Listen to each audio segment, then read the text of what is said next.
Afternoon, chat. How are you?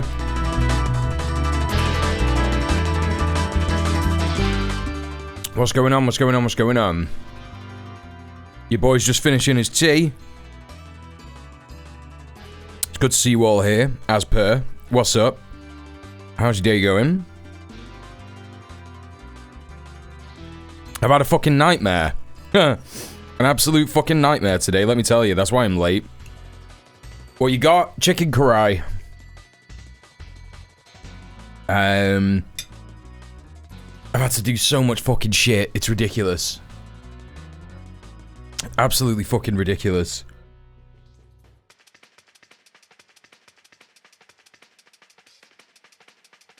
You too? Not good. So as you know, I got my new mattress coming. That's coming tomorrow.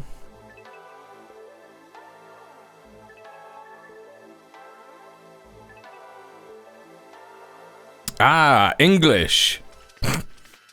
Hello. Yes, hello to you as well.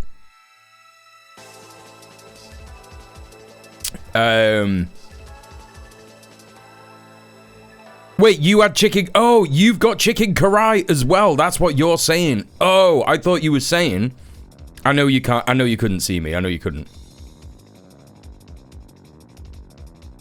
I know you're all just desperate to see this mug. So nice to look at.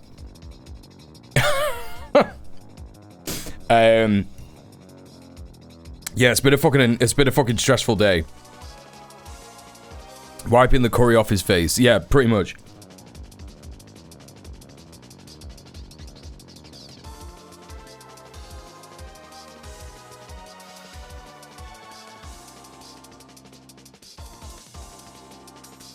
From your profile picture, I thought you were the guy from a meme. Which meme? What? What? No, it's okay. Welcome to the stream, Haho. You thought I was the guy from a meme, but that guy is American. Right.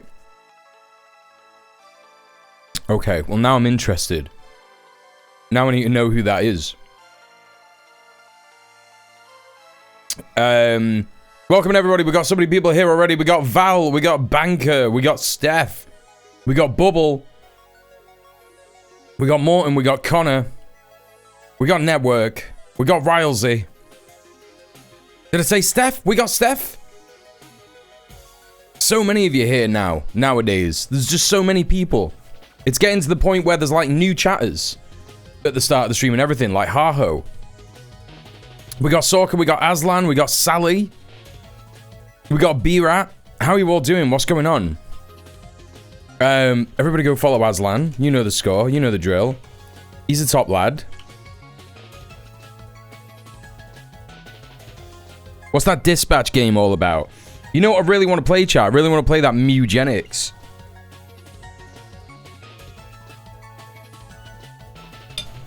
I was watching Vinny play it last night. Vinny Vinesauce. Melpert Vinesauce.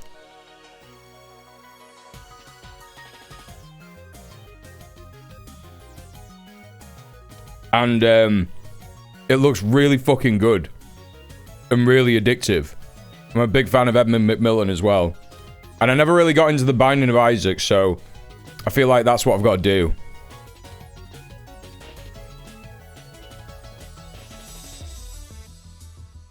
I don't want to engage in the dispatch game. It has moist in it. You mean, Charlie, moist critical. You mean critical. Hey, what's up, everybody? It's critical. It's hard to It's hard to describe. It's like an old Vine meme where a guy is terrorized by his alter ego who puts on funky sunglasses and plays loud music. If you get it in a link for me, I'll watch it. What is Dispatch? What is it? I'm asking what it is. Hey, by any means necessary. If you play it on stream, we could call the djmuel Genix, yeah.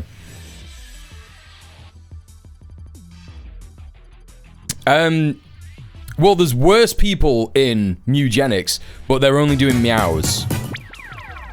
Well, slap my newborn baby bum. djmuel yikes, well slap my newborn baby bum. Happy birthday, Mule. Middle-earth Marxist. Thank you so much for the 9 months. Thank you so much. Dispatcher's Twilight for boys. You play a superhero dispatcher where you send characters out to deal with... Oh, it's what Sean was playing and Hassan and... Oh, yeah. Okay. Okay. Yeah, I know what game that is now. I was like, what the fuck is that? But that's what it is. It's that game. I know what you're on about now. Yeah, I've got no interest in that whatsoever, I'm afraid. How am I doing? I'm okay. Yeah, let me tell you about my day and why I'm late. So, as you know, I was planning on recording my new video today because I finished the script. And let me tell you, chat.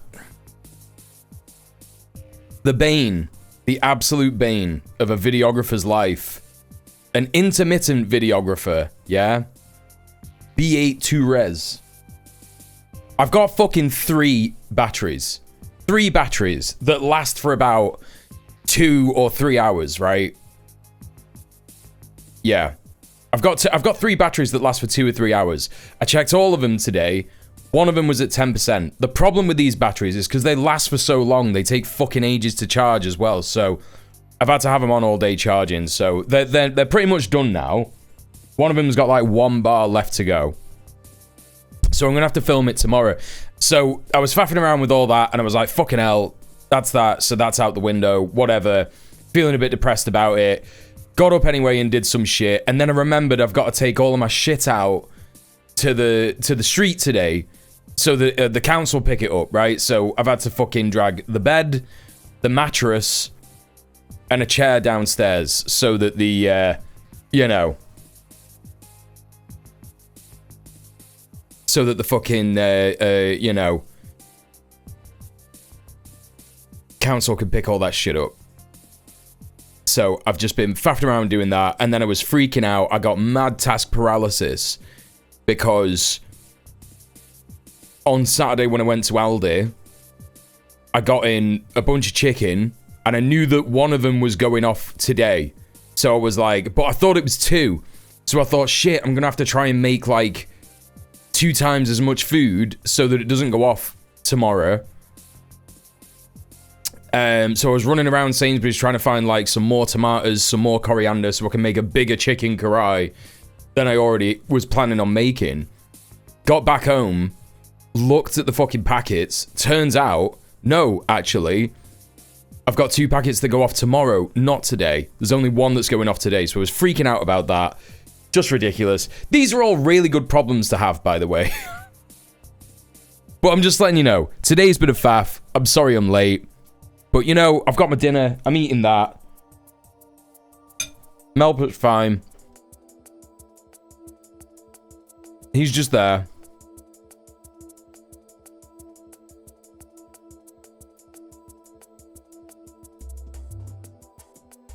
You know? Yeah, meow. Did you see him say hi? He wasn't really saying hi. He was saying, Dad, please give me scritches. And as you can see, he's now getting off his tits on scritchies.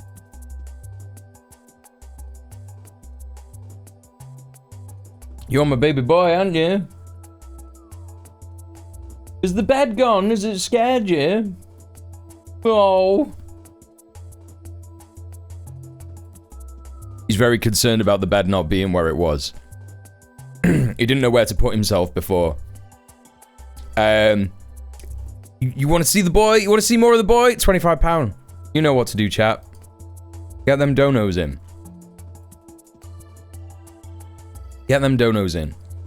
Me who knows nothing about that. Can it not be left plugged in without a battery? Wait, what are you on about? My camera? So basically this camera I have an AC adapter for. This one I don't. And that's just because they can be quite expensive. I don't have the money for that kind of thing at the minute. And generally I use this camera for like going out. Like I film the YouTube stuff with it, but I use it for like filming stuff going outside and stuff. So I haven't really needed... you know, the AC adapter for that. Hello, Mr. Dank. Wasabi was well behaved for his sitter while I was out of town over the weekend. That's really nice. Yeah. Anyone else that I've missed? Spooky Wilding, how are you doing? Welcome in. Banker says I got a free day today and I'm playing Quarantine Zone. Quarantine Zone's the one where you gotta check everyone's symptoms and either like shoot them or put them in the safe house, right? That's what you're on about.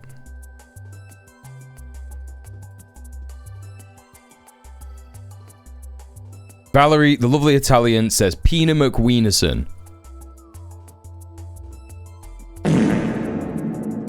Yeah. I don't know why I said that. Yeah, you do.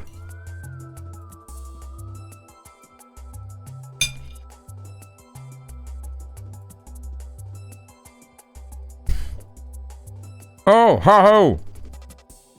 Sorry. You found the thing?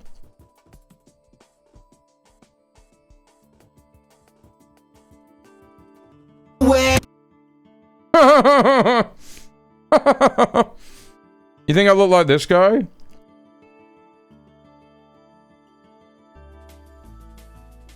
Yeah, I do kind of look like this guy. Get out of my car. I did kind of look like this guy when I had the fucking mustache. I don't have the big mustache anymore.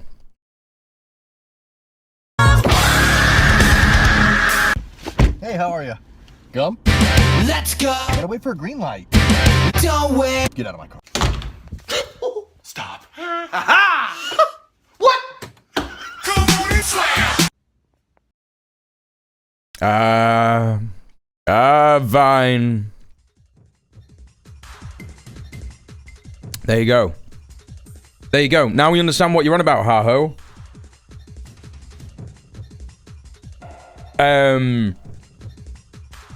No, that's Yes, I'm Human, I think. No. Quarantine is also that. I know that it sounds exactly like Hello, Yes, I'm Human, or whatever the fuck it is. What is it? Yes, I am human. Yeah. I know it sounds like that, but that is definitely also the plot of Quarantine Zone. There are two games like that, yeah. But yeah, I think Yes, I am Human is better. Because Quarantine Zone is a bit like... I don't know.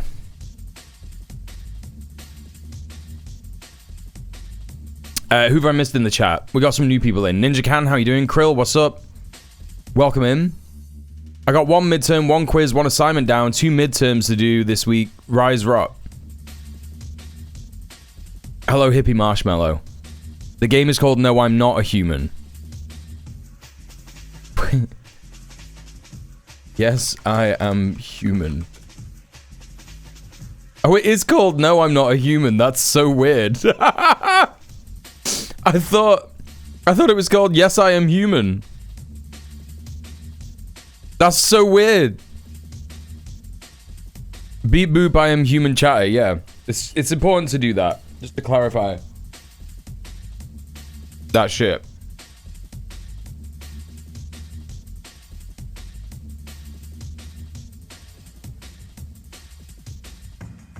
I'm nearly ready, chat. I got one chunk of chicken left to go. Hey Archie Clearance, how you doing? Watching commie shit on company time like a naughty little worker. Worker? Let's go! Had the most banging burrito made with slow cooker chili I put on last night. Oh, that sounds so fucking good! Hell yeah. I love a slow cooked burrito. Are you mad? So anyway, yeah. Put all the garbage out today. As I said, chat, I had that mattress for 10 years. If you don't want to feel grossed out, I don't know, flip your mattress and shit. Like, well, I had flipped this mattress, but I guess, like, I don't know. I guess it didn't really make a difference or whatever. But, like, it must be because of Siggy's, right? Because I've not pissed the bed that much. I'm being serious. I'm being genuinely serious. This fucking mattress was yellow. I was like, what the fuck is happening? How has this happened? It's gotta be Siggy's. It has to be, right? From when I used to sig. Sweat, you think sweat? Oh, it could be sweat, right? Siggy's turns everything yellow, though. That's the thing, yeah. Yeah. I looked at this mattress and I was like, that's fucking disgusting, bro. How have I been sleeping on that for 10 years? Just absolutely hanging. I can't wait for my new mattress. I'm gonna have to sleep on the couch tonight, though. That's the problem. No bed for me tonight. It's gonna be extra nice. Like an old crusty gym sock that's totally from sweat. Do you think when I am whacking it, I'm just jizzing all over the bed? Do you think that that's what I do? Yes, there were stains on the mattress as well. It wasn't the whole bed. Like, yeah, all right. What you want to know about the? Yeah, okay. There was a stain. There was a stain on there. There was a couple of stains on there. All right. Guess what else was on there? There was some blood on there from when someone I was dating who had a period on it. I knew one person was going to say, I knew if I mentioned this, I knew one person was going to be like, that's because you wank all over it. That's because you just jizz all over your mattress and you let it go dry and it gets yellow and crusty. Sweat can also make socks crusty. No, Bubble was definitely... Come on, look at what they said in the chat.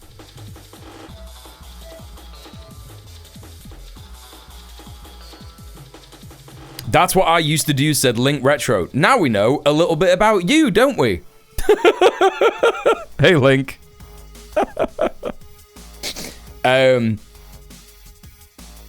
Sweat can't make socks crusty. What are you talking about?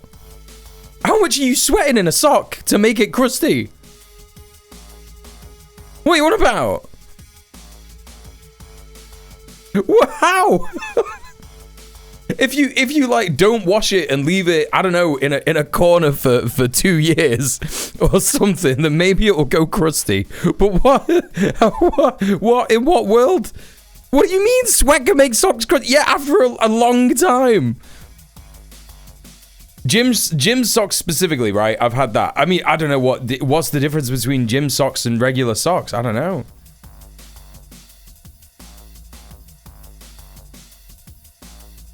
Humans are very oily. That's why you need a mattress protector and pillow protector. I've got a mattress protector. Someone else asked that in the chat earlier. Who said that? Oh, Riley said, have you got a mattress protector? I've got a mattress protector. Yeah. You sweat a lot at the gym? Yeah, but I have a shower. I'm not a heathen. As soon as I come back from the gym, I have a shower. I might have a shower when I'm down there, you know?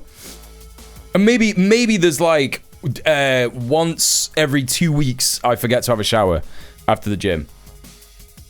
And then I go, fuck it, it's fine. But like, generally speaking, if I'm going to the gym, I'm going to have 2 showers that day. I'm going to shower in the morning, and then as soon as I get back from the gym. You shower in your socks? No, I wash my socks. I put the socks in the laundry, and then I wash them. What do you mean?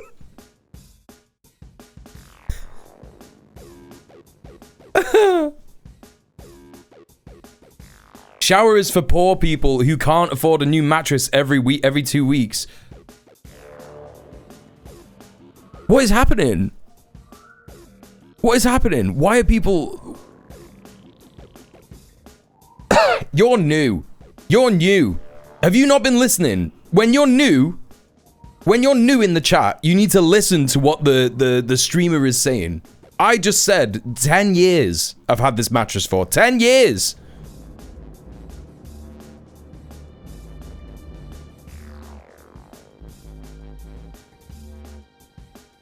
You know?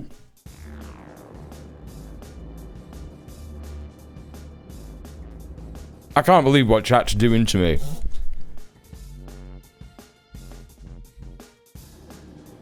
Don't listen to me warping shit for giggles. Chat's just rage baiting me. I told everyone I have a disgusting yellow mattress and everyone was like, it's just coming. You just come all over your mattress.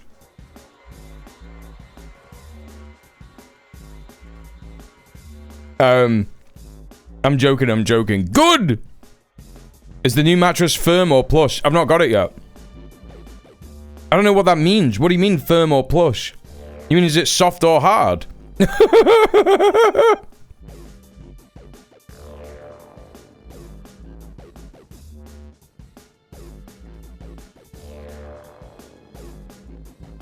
Everything's computer. Wash your mattress, sleep on your socks. That's what we've learned. That's what we've learned today. Yeah. There are a lot of crows around here. Right, let me finish my fucking dinner. Those are northern ravens. The Inuit and other Native Americans worship northern ravens as creator deities. My new mattress, I think, is Great poet Marlowe, it felt quite soft. 16th century. Thus like the sad presaging raven that tolls the sick man's passport in her hollow beak, and in the shadow of the silent night doth shake contagion from her sable wings. That's I'm so glad I've not done the chat Louvre yet. That's going in it.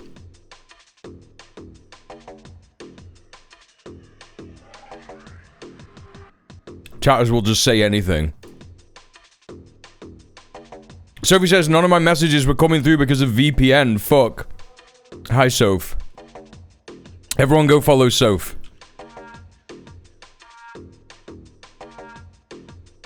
The funny thing about Soph is that she was if she was making any jokes about my mattress, she's also slept on it multiple times.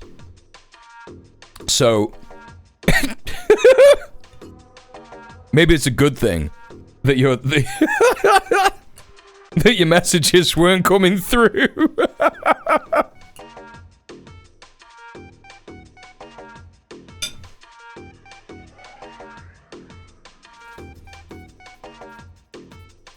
Okay.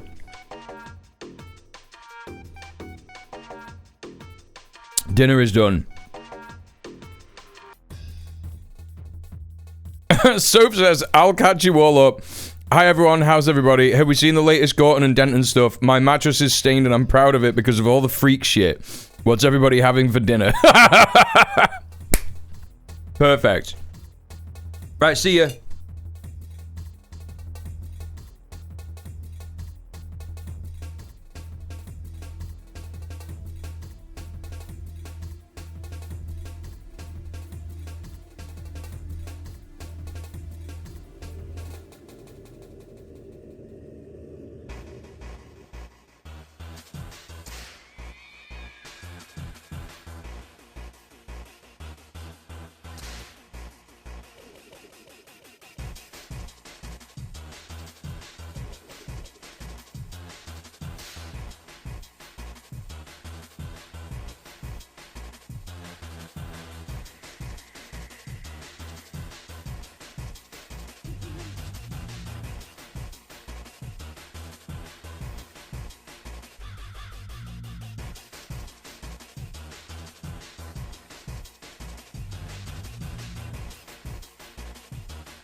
Okay, I'm back.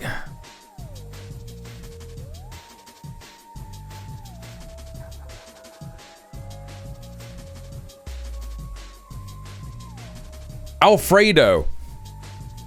Very poorly addled eggs to add to a meal deal chicken masala. Oh, you very poorly added eggs. I was gonna say, like, what are addled eggs?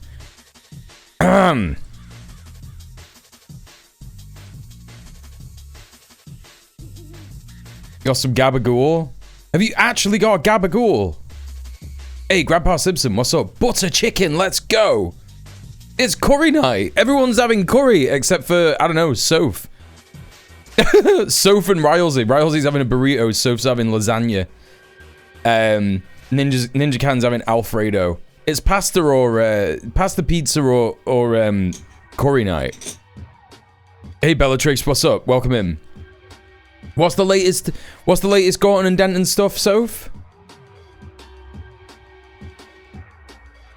I thought it was cuddle eggs, and I was holding it and whispering in its ear for an hour for nothing. Sandwich with provolone, peppers, and onions. Nice. It is pancake day. Oh my god. Magic Mia, hello. How you doing? I had a hummus and aubergine wrap. That's very nice.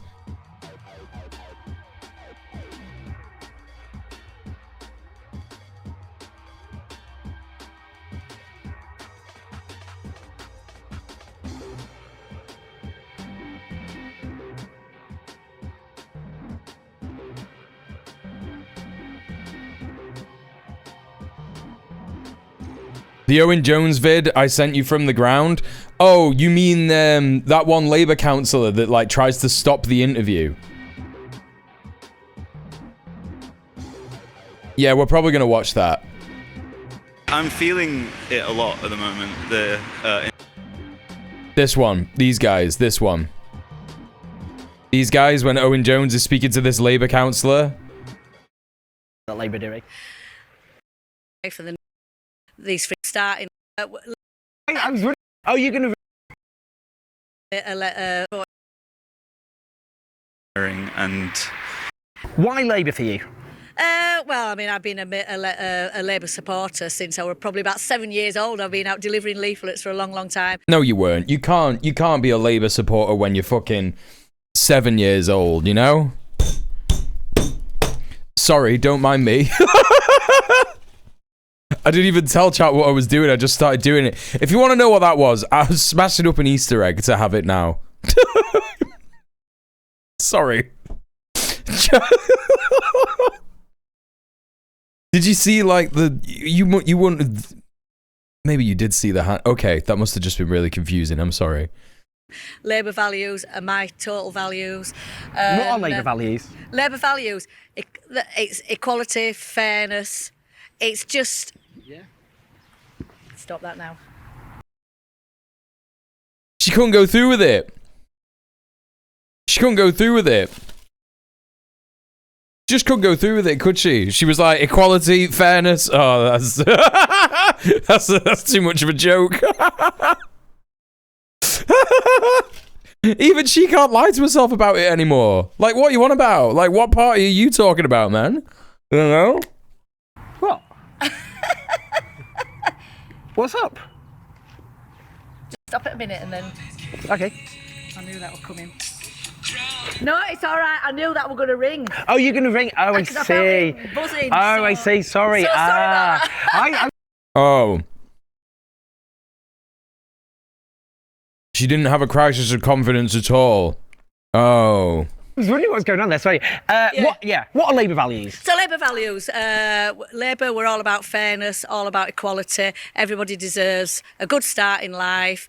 Obviously, we're very supportive of these free breakfast clubs because children need a really good start in life and they need good education. What policies do you think promote equality that Labour are doing? That's a good question. There's plenty of those, isn't there? But just give me a couple. Equality. Equality. Well, equality. Women, for example. Women.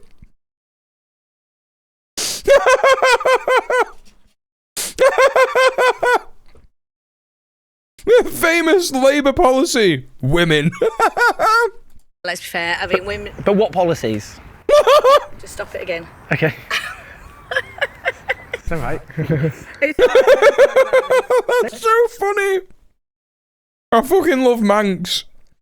Manx is so fucking funny, man. Don't worry. You just have to let me think about these things because I'm not very good on the. It's all right. You're great. You're doing great. I'll just tell them not to ring me again. Right, let me just think about policies because I don't. Okay, we'll change that. Honestly, we'll talk something else. What's the reception on the doorstep? How could she be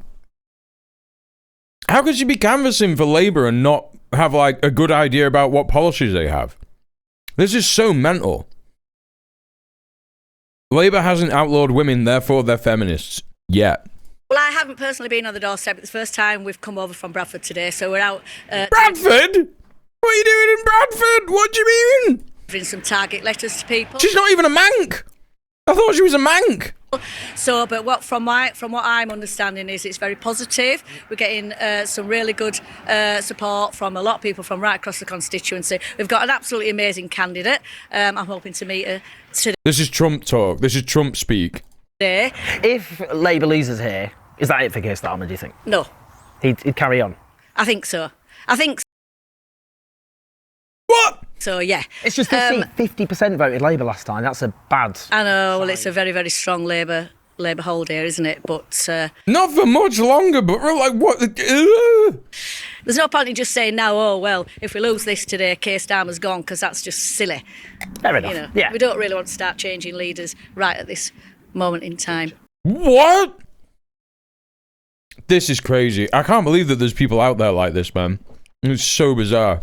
But fingers crossed we'll win it anyway. All right, we'll see. You won't. You won't win it. That's the end of it. You won't win it. When people say that they can't vote Labour, you know, that's it. What are the kind of main reasons why? What are people saying? It's a really kind of deep, passionate, almost irrational loathing that they now have. Maybe not irrational, but you know, it's emotional rather than reasoned. People really hate Keir Starmer. They It's hate a what's gut going thing. on. It is a gut thing. It's absolutely a gut thing, and people's guts are saying we will never vote Labour again. No. You are stupid, man. What the fuck are you talking about? You can't just be like, this is emotional politics. Like, Labour will consistently say, we are left wing. And then their supporters will say shit like this. They'll say, oh, all the people who are saying they're not going to vote Labour, they're just emotional. They're all just women. They're all just emotional women. And you know what they're like. That's a phrase we're hearing a lot. We won't be Labour anyway. Did you vote for them last time, or? Yeah, we've always voted. Always vote Labour? Yeah, we won't be this time. What's made you think that's enough for me? The Chancellor, Rachel Reeves. yeah, she don't like by the sound of it, pensioners. Yeah. She's always doing something against pensioners. Because of the winter fuel allowance, which they... Well, there was that. No, we should have had a 4%. Well, this guy, he's saying that, Soph. You know what I mean? It's probably fair to say that people have a deep feeling of betrayal. Yeah, but what I'm saying is that Labour is not analysing what that deep feeling is. Like, where that deep... You can't just be like, it's emotional and not reasoned when that deep betrayal comes from, like, plentiful reasons. Like, many, many reasons. You know what I mean? Rise. She's given us 2% rise. So... Anyone who reads with the street, let's go. Like Labour anymore. Who do you think then you might The get car into? guy was Labour, yeah. It's going to be maybe the Green Party. Yeah. Reform. What? See, now, like, that's the fucking, you know, an old guy that used to vote Labour, voting for the Greens, and then as soon as you fucking see this, like, Steadhead win it, reform. Maybe the Green Party. Yeah. Reform. What makes you vote for Reform? Change needed, short and simple. Yeah. Who did you vote for last time? I've always voted Labour previously. Really? Always, yeah. What is it for you? That's it for me. Lack of leadership. I am very, very split at this point. Obviously, I've always voted Labour, but I got a feeling I'm literally going to. It's down to the line. Whoever I feel on the day has got more chance of stopping the Reform candidate. That's who I'm going to vote for. Right, well, you just need to vote for Green then, bro. Like, that's it. Because Labour are doing so bad in the polls. Just look at the polls, man. It always strikes me as dead funny when, like, people say stuff like this. And it's like, if you cared that much about it, you could just have a look at the polls and see who is most likely to win. And you would see that Labour are just not there, you know what I mean? Or this guy, this guy just needs a good talking to, you know what I mean? Labour area. Why would you vote Reform? I mean, nothing's going to change. All we're going to get is we're going to get like a right-wing candidate, a Tory. It's a home for ex-Tories now. So we're quite similar going on between Northerners who won't read the Sun but will read the Daily Mail, and who won't vote Tory but will vote Reform. Well, I don't know if you can make that equivalence, because Northerners who won't read the Sun but read the Daily Mail will definitely vote Tory. The Daily Mail is definitely seen as, like, not a good newspaper broadly. You know what I mean? Like, not as much as the Sun, but I do just think that the people who are saying that they're going to vote reform are just going to vote reform because they don't know what the Greens are offering. Reform are a new party. They don't know most of the policies and shit like that. You know? Or they're just racist. Because you got to remember that, like, people would have voted Labour in the past who are racist. But people could also be lying. You know? People could also be lying. That guy could have never voted for Labour in his entire life, and he could have just said that he did, you know? The Reform Party. Because a lot of those people, they'd never vote for the Tories, but now... Yeah. Last time there was a left-wing Labour was Jeremy Corbyn, 2019, you know? Just before he left. Yeah, it's before he stood down. It's you know, they're not even asking. It's like, what about the NHS? What about, you know, transport, or, you know, unemployed, blah, blah, blah. It's just immigrants, and it's just like, it's a lie. Do you know what I mean? I don't think we actually have any asylum seeker hostels or anything in Tameside. It doesn't really affect us, you know. I mean, it's just being reform frightens you. The crazy thing is, yeah,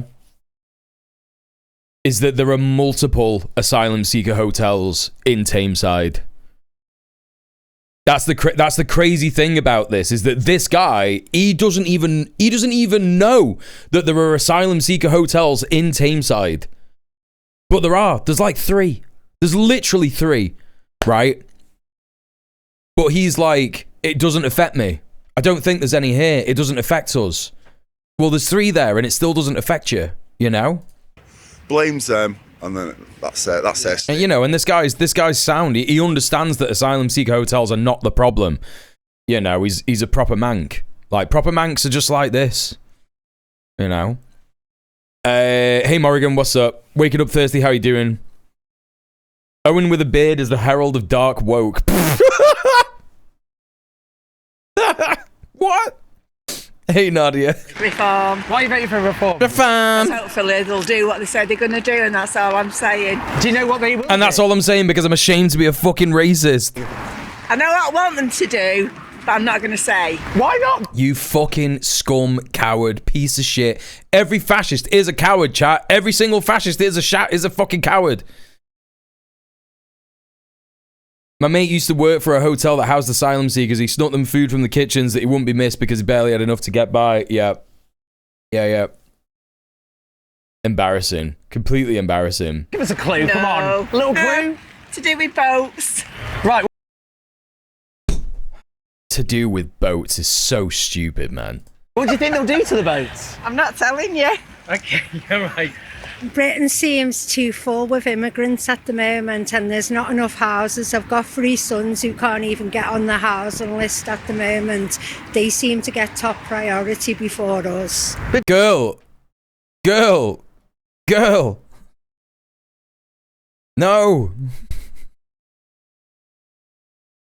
There is no priority fucking thing that is happening for immigrants getting housing above white people. This is fucking ridiculous. Like, this is just someone who is working class, who doesn't have the time to actually do the fucking research and look at what's going on and just absorb shit from she's in a deep misinfo hole.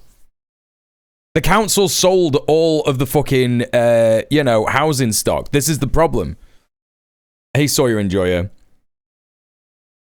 She saw a YouTube video or something. Yeah, she's getting reform YouTube shit, you know? The waitlist for Manchester move is 6 to 7 years, correct. Yep. That's what my landlord friend tells me. Well, historically, if you kick immigrants out, housing prices will go down. Well, what's crazy about this latest wave of people saying like, oh, well, British people who were born here can't get housing because immigrants are being put in all the housing, is that like the wave of immigration that they're talking about happened last year and the year before, right? And it's something like 10,000.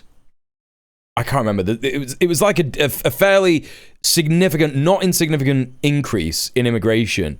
But if you look at the years before that, the problems with housing are still the same. It's literally the same. You know? This interview particularly shows how reform are preying on people. Yeah, Yeah, it's bad. Don't you think it's because the government won't build enough housing? Isn't that the main problem? Everywhere you look in Manchester now, there's houses getting built. They're throwing up loads of houses, but there's more refugees coming into Manchester than houses being built. What the fuck are you talking about, lady? True. Yeah. So you don't think it's... I mean, because at the moment, some people might go, well, you know, we're not investing in services, and that's because rich people aren't paying their taxes. No, Manchester Move, Ninja Can, is a...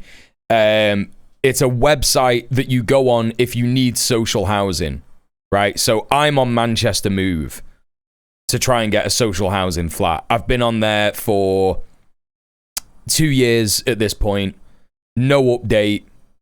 And every now and then, I get like a fucking little thing that comes up and says, how is your experience with Manchester Move? And it's like, nothing. I registered on a website, and now I'm not... I've not got a house still. Like, I don't know what you're on about. Do you know what I mean? That's Manchester Move, basically. And yeah, so the wait list is like 6 to 7 years. It's about the housing also. And the ridiculous thing is that I was on another housing list when I left home when I was 18, but I forgot about that. I think it was Riverside housing that I was on the list for. And I think that was Altrincham rather than Greater Manchester. Well, Altringham's Greater Manchester, not Greater Manchester, but like Manchester in general. It's like, I guess, central Manchester, but not central, you know. It's hard to explain, but I was on that list for maybe 10 years, and then they just never ever got in touch with me to say anything about whether I'd been given a gaff or not. And it's like, well, I've just been on that fucking list for so long and just had no updates. And that's probably what's going to happen with Manchester Move. Being on a housing waiting list for so long that you forget about it is wild. No. It is insane. Completely insane. That was... When was I 18? 12 years ago? 13? No, more than that. What's 18 take away 36? 10, 28, 36... Oh, I don't know, man. 22 years ago? When is it? I can't remember. 18. Oh, it's 18! Chat, that was 18 years ago! Just go camp in front of their office until you get a place. A lot of people do that.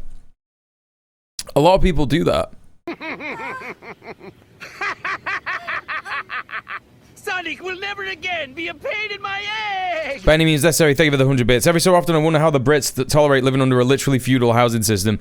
Then interviews like this come up and the average Brits blame spooky foreigners instead of their literal landlords. It's very depressing. It's very depressing, yeah. Half my life ago, yeah. Hey Johnny, what's up? What's going on? Before I started watching djmuel, I was an ignorant Yank who knew little about British politics, but now I know that you can't say the British Isles anymore without the word peed off in front of it. That's right. You can't. Hey Mermaidrian, this basically is the misinfo narrative in Canada too. People believe immigrants get free housing, that they're the cause of the housing crisis here. Yeah, no, it's very bad. This is all exported fascism. It's all exported from the USA. It's the same that, like, you know, turf shit is exported from the USA to Europe as well. I'm not saying that there hasn't been a history of transphobia in the UK, but it was never as bad until the sort of like Christo-fascist think tanks started to fund and, you know, give a bunch of money to turf groups here in the UK. It's all exported shit. Kind of crazy here because like basic economic principles say that prices go up, demand goes down. You have a surplus of goods, we have tons of empty houses, but no one can afford them, and we never stop building. Yep. I think Soap had something good to say about this. The biggest wave of people coming into Manchester is Londoners with money for fancy new builds. You are spot on. Fucking spot on.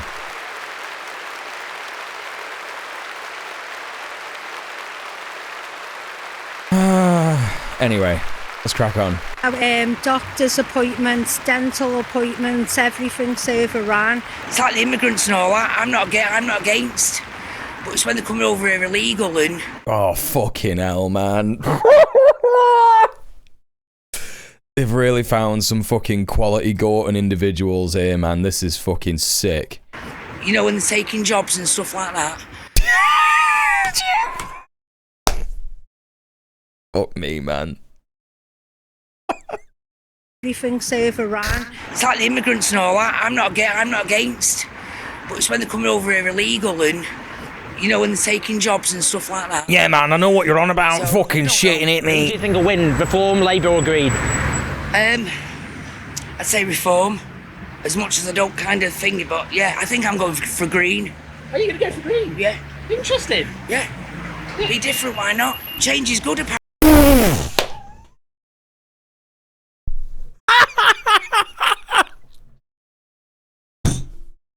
I love Manx, man. This is what I'm saying about Manx. This is what I'm saying about Manx. No, listen. Listen, I'm telling you right now, yeah. You don't know how many conversations I've had in my life like this, right? You don't know how, like, it's quite common in Manchester to meet someone like this who is just like, you know, they've got the thickest Manc accent ever. They're just like a proper fucking white, like she's a white gal, you know what I mean? She's got the Burberry on. She's like, yeah, I don't like it when fucking immigrants, like, they come here illegally and that, and it's pretty bad and that, but I'm probably just going to vote Green, innit? Like, that, it just happens. Do you know what I mean? It just fucking happens. Same as any city. Yeah, this is the thing. You just can't judge a book.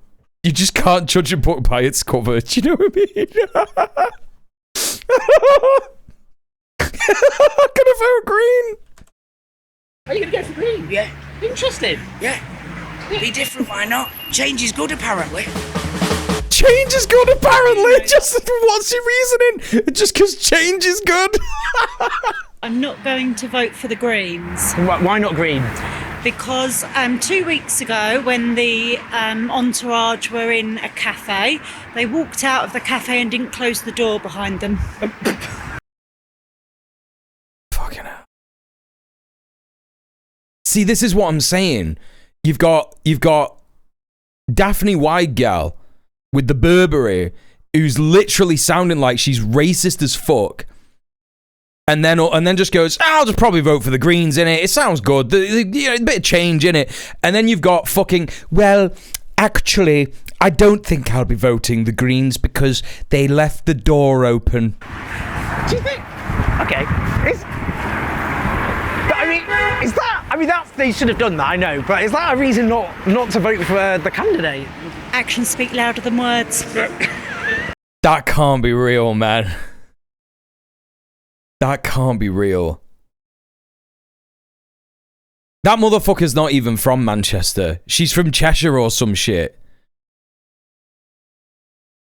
That's so mad. That's so mad. When campaigning this weekend in Gorton, there were neighbours, one's with a Greens flag and the other with a Reform flag. Talked to the Reform woman. She said she hates Nigel, thinks they're all snakes, and doesn't know who she'll vote for. Used to be a Labour, had almost switched to Green, but got a leaflet under saying the Greens are teaching kids to mutilate themselves.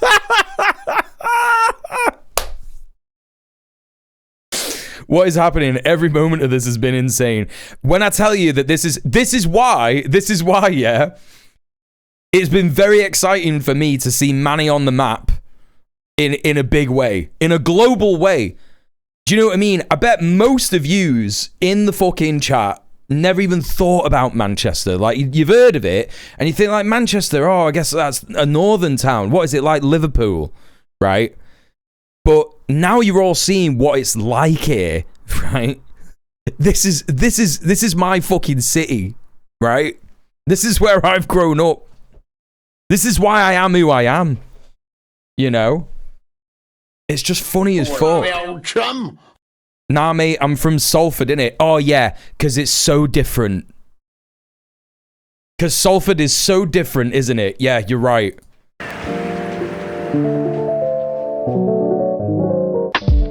So we're 11 Tune, which is, I guess, the more diverse, younger part of the constituency. Used to sneak on the train and go Affleck's back in the day. No, I'm talking about the Yanks in the chat. We got loads of Yanks and Canucks and Europeans here, you know? their strongest showing. But it'd be interesting, I guess, to talk to people here. No, okay, all right. You said you know Mank well. Right, okay. I thought you were actually saying you were from Salford, and that's why I said that. No, of course, Salford is a different city. But if you were actually from Salford, I would be like, oh yeah, it's... Yeah. It's different, innit? About what their hopes, their fears are, what their big issues are. I really want to see a change for my kids. It would be really nice to see a Green MP for the local area. And Hannah is just she's just a down to earth, lovely human. And when she was a plumber, she did some work. We used to live just on the other side of the car. So the Green Party candidate Hannah, she did some work. She did some work for us years and years ago. And my kids both said that if they could vote, they would vote Green. What side of Manchester is he? He's still in Levenshulme. He's still in the constituency. Thing is about Gorton and Denton, yeah?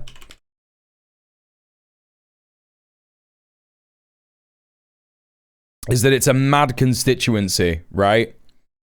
And when I say mad, I mean the areas that it covers are absolutely mad. So, this bit here, let me zoom in a bit. Right, so that bit there is literally like the student area of Manchester. Like, this is like a student area, yeah? And then if you go up here to Levenshulme, it becomes a semi-gentrified kind of, it's quite expensive, but not too expensive to live there kind of thing. Large, racialized population. It's a good community, just like, various different, like, fucking types of people live in there. It's got a big queer community in it. Then you got Longsight, which is definitely more poor, more working class. Still the same kind of, mix of people. And then you go up here to Gorton, and Gorton's a bit more white, but generally speaking, you'll still get that mix of people, racialized people, white people.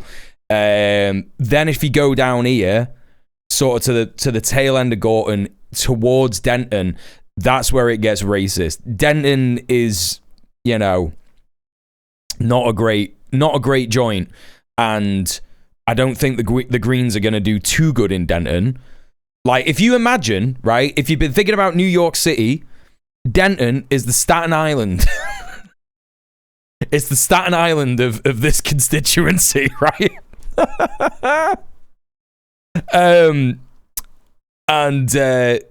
But yeah, it's crazy. It's a crazy constituency. Do you know what I mean? It's a crazy constituency. The reason that there's so many, right? So like, when I say like there's more racists in Denton, the reason that is the way that it is because historically, when, people love to talk nowadays about like immigrants being like given housing and shit like that. When we had a good housing system and immigrants were being given houses, they were often segregated sort of openly in, areas where, they were just, the council were just planning like, right, okay, we've got a bunch of immigrants, we're going to house them all in this area. So it was places like Longsight, it was places like Rusholme, it was places like Fallowfield, do you know what I mean? So there is just like a historically multi-generational amount of, people who descendants are immigrants in those areas, right? And in Denton, it's just more expensive to live in Denton. So, racialized people, they're going to suffer more, have worse material conditions, have to stay in Longsight, maybe have to live in multi-generational housing and stuff like that. Denton, you are getting people who will move to Denton to be like, yeah, okay, sick, like, I'm going to buy a house here, I'm going to buy a nice little 2 up, 2 down, yada, yada, yada. So it's an interesting constituency, basically. But yeah, no, he's still in the constituency here. This is just Levy, like I said, where it's like a bit gentrified. You know what I mean? I think that if the children are seeing that there needs to be a change, then that's the most important thing, really. Who do you think you'll vote for? Personally, the Green Party. I've been really impressed by Hannah Spencer. I've seen her out on the campaign trail, and I think she's really genuine. It's not a rotten borough. It's not a rotten borough, Nadia. It's not. Genuine. And I'm also, very won over by the Green Party policies. I think we desperately need a change so that we've got, the richest in our society contributing more. I mean, we've seen just this week with Jim Ratcliffe. The UK's been colonised by immigrants, really, isn't it? Who's colonised by immigrants. Who moved to Monaco so that he could avoid paying tax. And I feel so frustrated that when I've spoken to people in my community who are considering voting for reform, that it's not, incredibly wealthy individuals like that they are feeling resentful towards, but rather, other people who have very little, who are, really struggling. It feels like we're all being turned against each other. When people feel that they don't have some material opportunities, they feel that things have changed in their idea of place, even though they'd never vote Conservative, on the surface, Goodwin is offering, and Farage, a different approach. However, he's using the same tactic as the BNP did in 2004 in the 1990s, things like a sense of belonging. The immigrants are taking your homes, but when people are very frustrated and feel they've been let down for years and years, lack of opportunities, lack of tangible material differences, some people just think I'll give them a chance. And that is not to say that people voting Reform are all raging racists. They are absolutely not. They have different reasons for voting for them. But it's everybody's job in this community to point out that it will not make their lives any better. I don't know who this lady is, but she's spot on. This is what I've been saying about people who vote Reform, particularly in Manchester, particularly in places like fucking Liverpool or the North in general, right, where Labour have just let down people in the North way more because we're not in London, and it isn't just limited to the North. It's also the Midlands. It's also Birmingham, places like that. You are just going to end up getting people who are like, I'm frustrated, I only know about Reform, I'm voting for them. And they might know about the Greens, but the problem that the Greens have is that the Greens they've been a party for a long time and people have seen them as a joke. So the Greens have got a bit of an uphill struggle with that Reform crowd, because that Reform crowd would probably vote for the Greens if they knew about their new policies. You know what I mean? This is a very diverse constituency. This is a great library, by the way. It's really fucking nice. I've been in here a few times. It's like it's an old library and people use it as like a meeting space and stuff. It's good stuff. I guess what's your fears of what would happen if Reform would win, given that diversity? Because obviously, Reform, that's not their politics. They would continue to whip up and stir a sense of grievance and difference. They will talk about people not integrating, which is a nonsense term. What does that even mean? They will say that, we'll create a sense of belonging for the people who've been left behind, but all they will do is continue to create tensions in a community that has fought and struggled. In this area in Levenshulme, the library that we're next to was originally going to be closed down 10 years ago. We occupied it. We had, hundreds on the street. That's what this community does. So they will not want people to come together and work together. They will try and impose their idea of what culture looks like or what community looks like. And therefore, minorities that feel under real threat. Why don't any of these people care about NATO?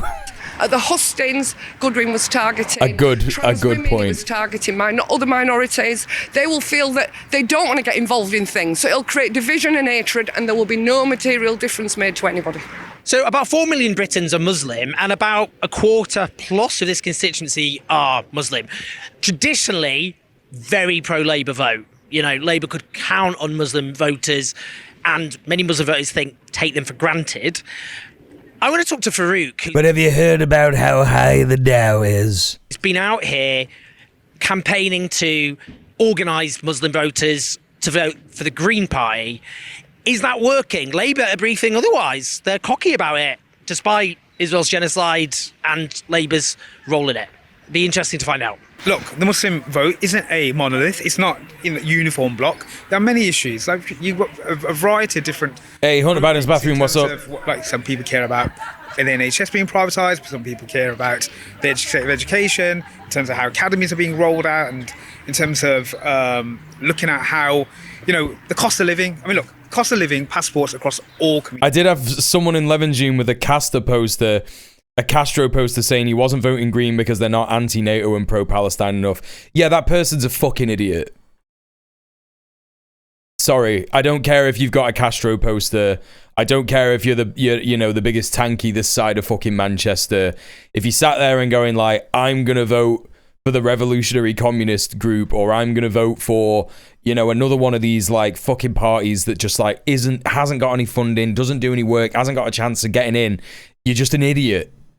You're just an actual idiot. Like that, like if you're gonna engage in electoral politics, right, at all, you've got to go for the best chance, the pragmatic choice of the party that's got the best chance of getting in, and you just got to vote Greens. It's ridiculous. Like the Greens, and like how pro-Palestine do they have to be? Because, they're bringing in this anti-Zionist motion at the minute to make the Greens an anti-Zionist party. And it's even got people going, like in the Green Party, some liberals in the Green Party going like, oh, but there's like some synagogues that say that they're Zionist, and there's lots of different meanings of Zionism. And it's like, no, sorry, Zionism is just bad. If there are synagogues that are calling themselves Zionist, that's bad. They need to stop calling themselves Zionist. It's not good. It's not a good ideology. What are we doing? What are we doing? Why are we trying to pearl clutch and go, oh no, what if someone gets expelled because they went to their synagogue and their synagogue is a Zionist synagogue? What if someone gets expelled and they go to a mosque because their mosque is affiliated with ISIS? Because that's the same kind of thing that we're talking about here. Do you know what I mean? Is it okay if a mosque is affiliated with ISIS? No. So is it okay if a synagogue is affiliated with Zionism? No. End of discussion. And it's just crazy that people will love to say shit like that. You know what I mean? They will love to say shit like that. Oh, the Green Party's not pro-Palestine enough. It's like, I think you'll find there's actually a massive, fervently pro-Palestine faction within the Green Party that are pushing for more, solid fucking pro-Palestine policy. It's just crazy. I miss being one of the brownest cities. I get excited every time I see another person of colour in Cornwall. Yeah. Poser with a poster. Electoral politics, not fantasy politics. Yeah.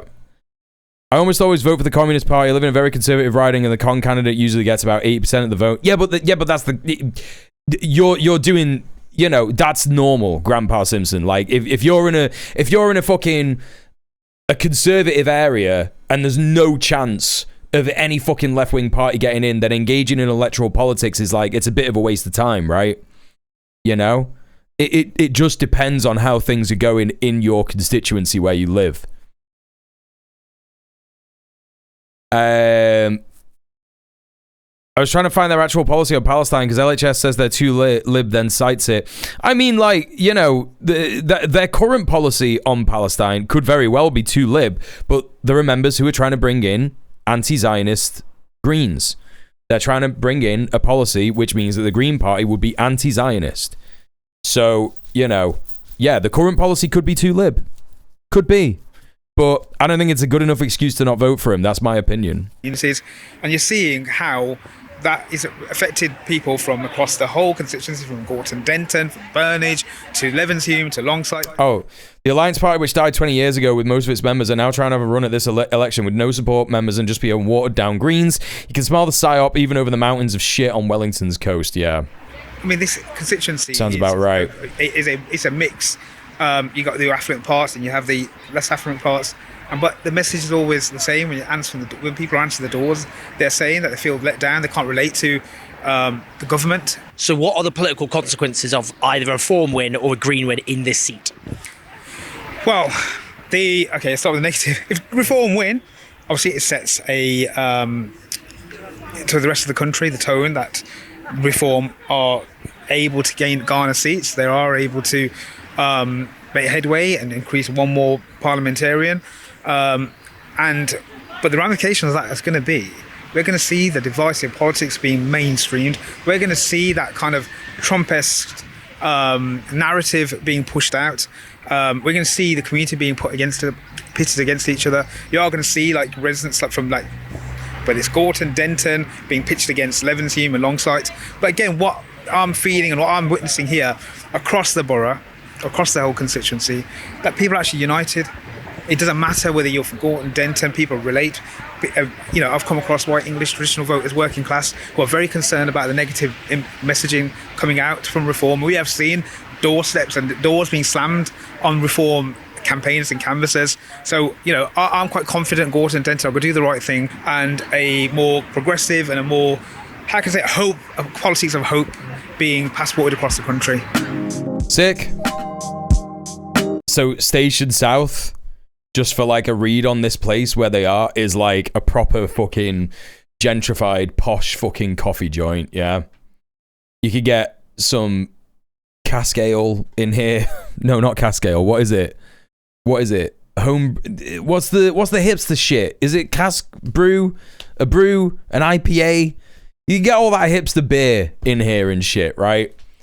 And yeah, Station South is just like, yeah, it's very expensive. It's very expensive. I always hate when one of my friends in Levy says, let's go Station South, because it's like £5 for a fucking coffee. Okay, man. Being passported across the country.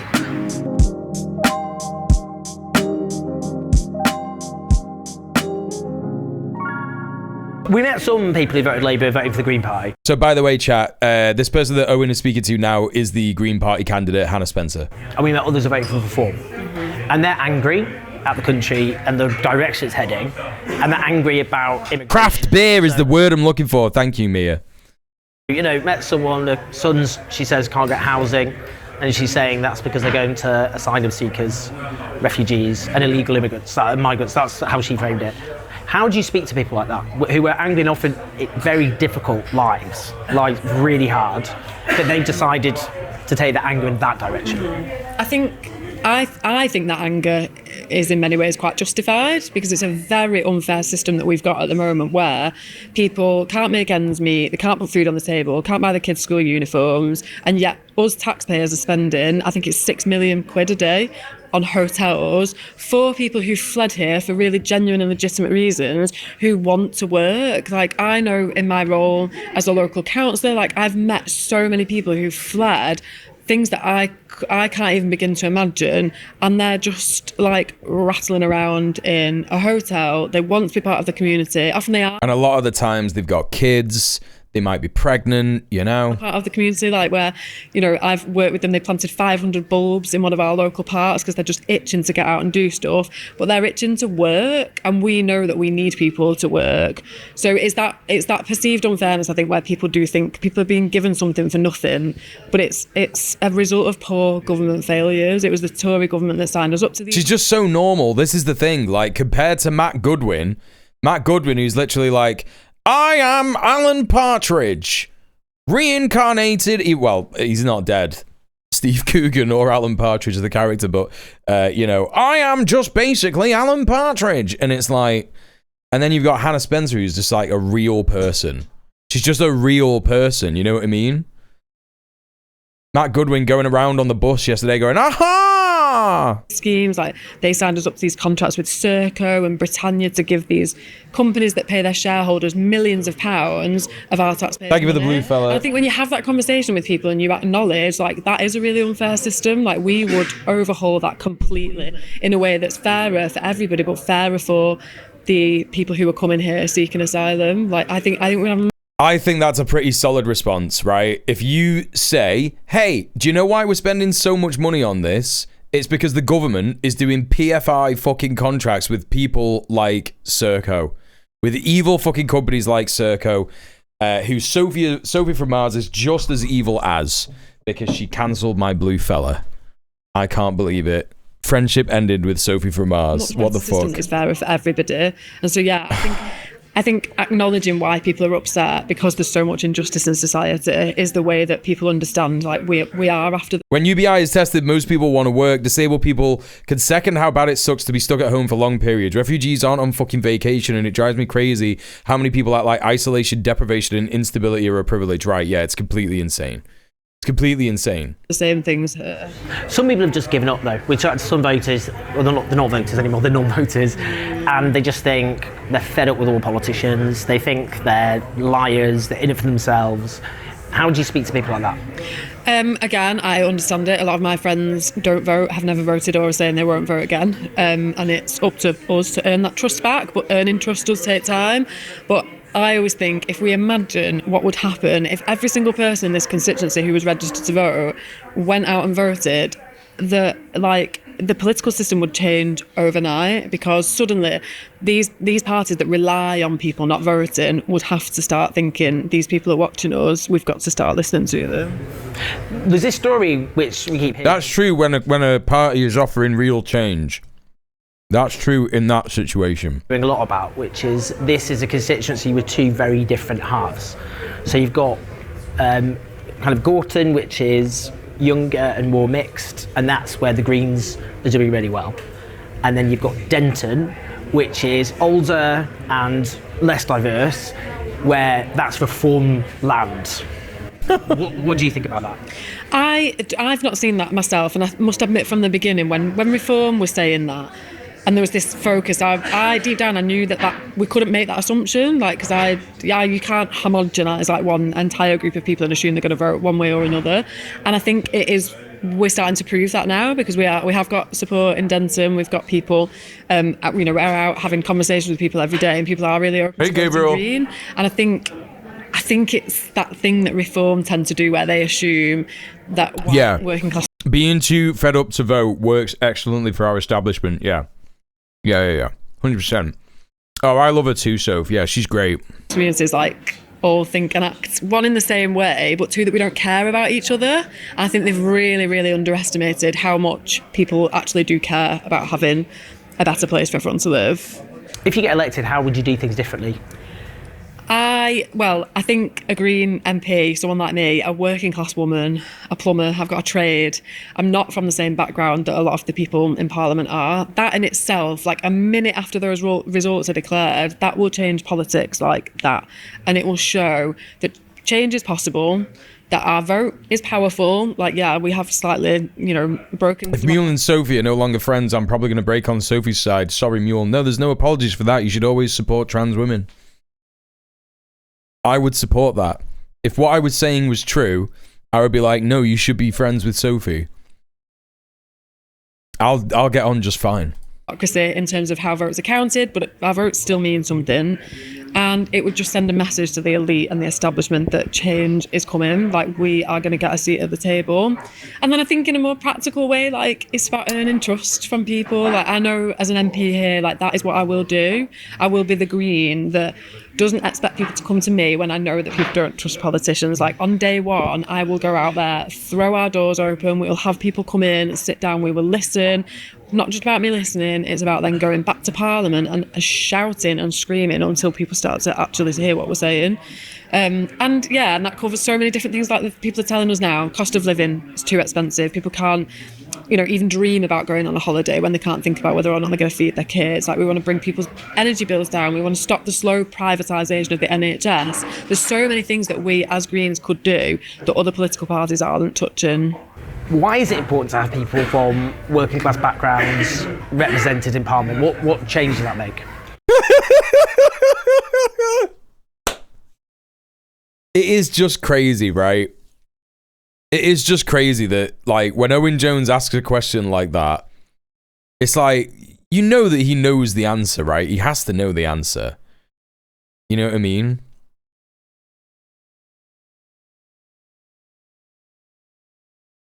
He has to know the answer, doesn't he? We're resilient. We're a class of people who's had to work hard, get our hands dirty, whatever job that is. We have got the best work. Green's platform seems to be just do the obviously right thing. I hope that's how everyone is seeing him. Yeah, well, the only people who aren't seeing him like that are just people who, I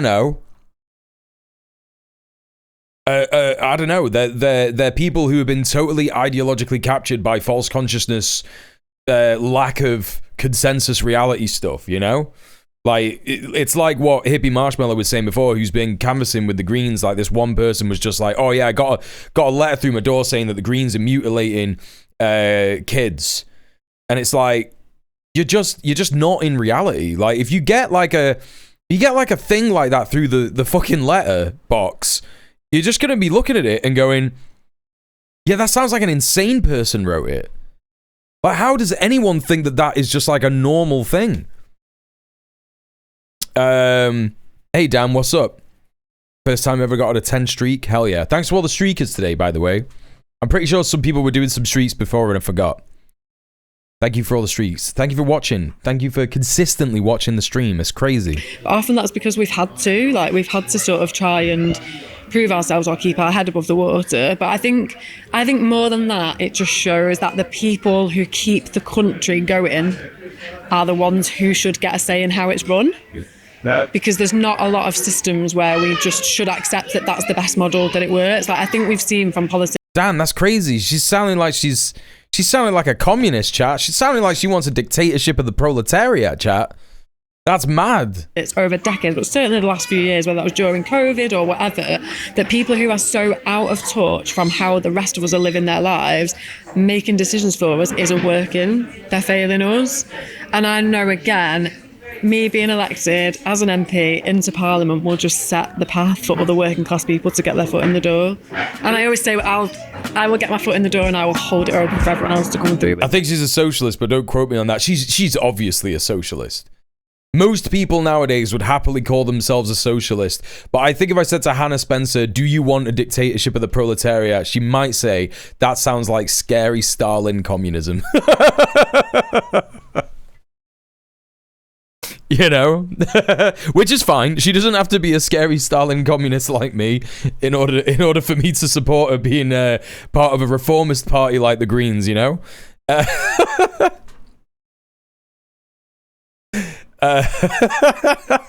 Do you think that we should replace local councils with worker assemblies? You know.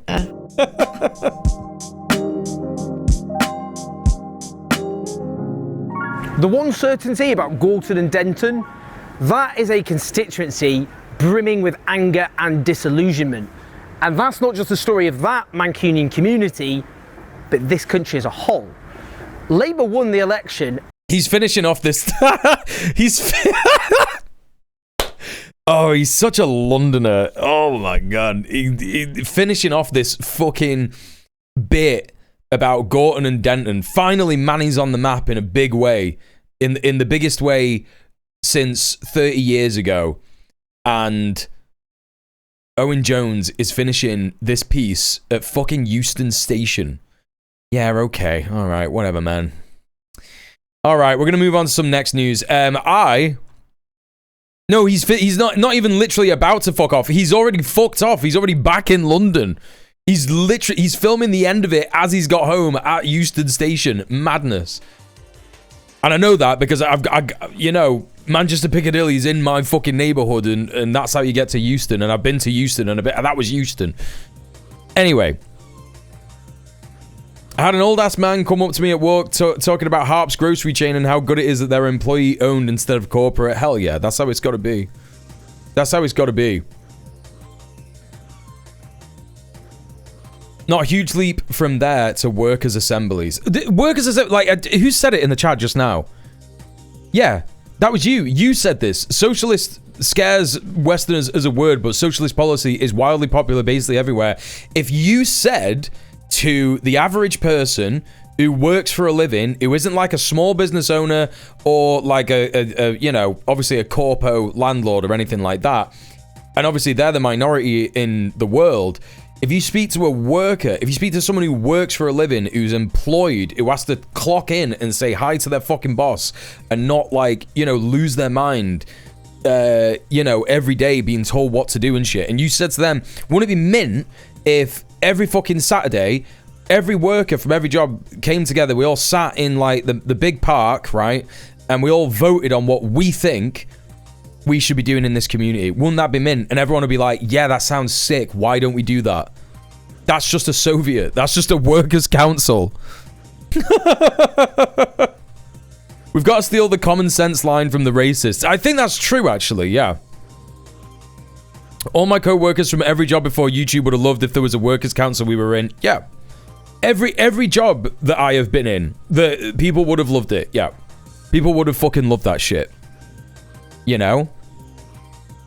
Hey. Okay, chat. We're getting into some geopolitics now. We've had a little look at England. We're going to come back to England in a bit because there's been some reform stuff. We might not cover all of it, but we should cover a decent chunk of it, you know. But first of all, we are going to be having a look at the US and Iran tensions escalating once again. Things seem to be on a slow simmer. And it looks like it could be bad. It looks like it might be bad. But who's to know? But the fact that there's so much uncertainty says that things could be bad. So, let's have a little look at this. We got the BBC News report. We're starting off with the British state media talking about this shit. So let's hear what they've got to say. And then we'll move on to some Al Jazeera. And then some CBS, and then some CNN, and then Trump's Air Force One, and then we're gonna have a little look at some Channel 4 and live Fox Now shit.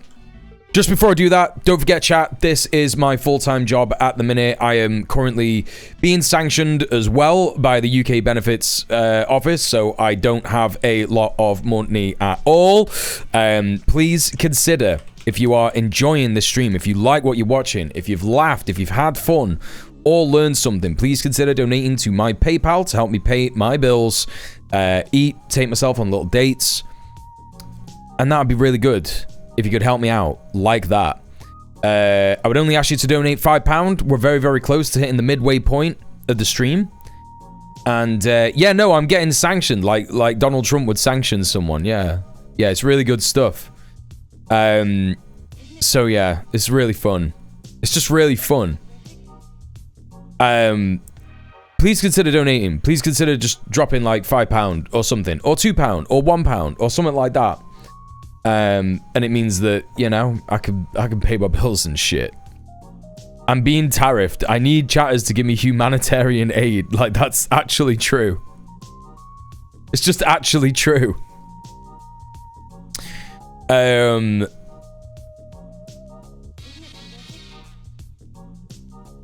So what Gabriel Hellborn is saying is US bombs one too many times. Iran sinks a couple of aircraft carriers with missile and drone swarms. US escalates with long-range strikes. Iran... long-range strikes from where? That's the first issue that I have with what you're saying here. Like, long-range strikes from where? Iran blows up oil fields and blocks Hormuz. US flips its entire shit. Boom. World War III. It's not going to be World War III with just two countries. That's not what a world war is. Nukes fly, and this idiot species would have rid the galaxy of us. I don't think that's what's going to happen. I don't think that's what's going to happen. I don't think the USA is going to nuke Iran.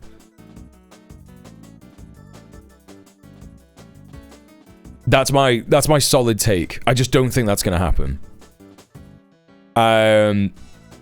If the US did nuke Iran, I think that it would destroy the empire. I think it would be, you know, one of their other 800 military bases or home soil. They ain't got the rockets to be firing from that shit. They'll probably fire from Israel, and Israel will just get absolutely destroyed, you know? Yeah, we're in this situation because of the ruling class, not because humans are bad. It's fine for you to be very, very angry, but like, anti-human pessimist shit is bad. Like, it is bad to be anti-human. Like, yeah, we should not all be dead because the ruling class are fascist pedophiles. They have ICBMs and they don't have to be nuclear. What, the USA? They'll get intercepted. They don't have that kind of shit. I think that you're thinking that the USA is way more ready for a kind of war like this than they actually are. If the Great Dying didn't exterminate the planet, neither can we. I don't think nuclear war would drive the whole human race to extinction at that point either. There would be holdouts outside of primary targets. Yeah, there would, yeah. The US struck Iran before. Yeah, they did. Yeah, they hit the... Well, they said that they hit the nuclear sites last year. And World War III didn't happen then. And I think that Trump knows that if he were to drop the nuclear bomb, that would be his legacy. You know, I know that Lindsey Graham wants it. I know that other guy wants it, John Bolton. I know that there's another guy that wants it. Vagina. Morrigan! None of this better go to Donald Trump. Cheeky smiley face cause tariffs. Morrigan, thank you so much for the £20. Hey chat, listen, if I get £5, if I get £5 more for this stream, it means that we can turn on the Tom cam. And we can have Tom on the screen for all of us. So we can enjoy his presence while we're here as well. Only £5 more and we will unlock cat cam for the rest of the stream. It's gonna happen. You know? I used to be a military buff. I know what the US had 20 years ago. Yeah, but like, well, that's what I'm saying. Like, you don't know what they have now. You know? Several generations of struggling to recover centuries before civilization returns anywhere near our scale. I don't know if you're thinking about this with a clear mind. It seems like you're catastrophizing about this shit in a way that's unhelpful to yourself and to chat. The world is not ending, and that's simply the truth. That's just simply the facts. Anyway, let's take a little look at this report. Those talks, the Iranian talks, because Iran's foreign minister says his government has agreed a set of guiding principles with the US after a new round of talks on Tehran's nuclear program. The indirect negotiations in Geneva have now wrapped up. We haven't yet heard from the American side, but President Trump has previously threatened military action against Iran over the country's nuclear activities and following its deadly crackdown on... The US military has also famously been thoroughly compromised by basically every other country at this point. We're not winning anything. The Doge boys sold their passwords, and all America could do is throw around firepower. They'll keep targeting smaller countries like Venezuela. Right, exactly. Like, you know, are we forgetting, right? Are we forgetting that the USA did not invade Venezuela? Sonic will never again be a pain in my egg! Kitty Flotilla. Thank you so much for the £10 spooky wildling. Thank you for supporting the stream. Thank you for subbing off Twitch. All right, we got cat cam for the rest of the stream. That's how easy it is. Oh yeah, there you go. He's not even there.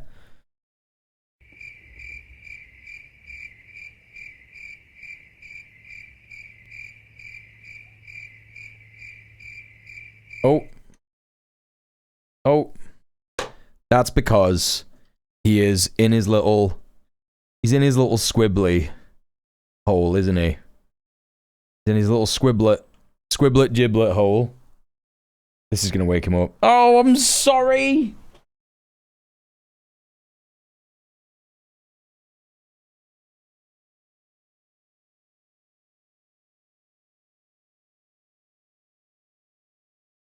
He was having a real good Melpet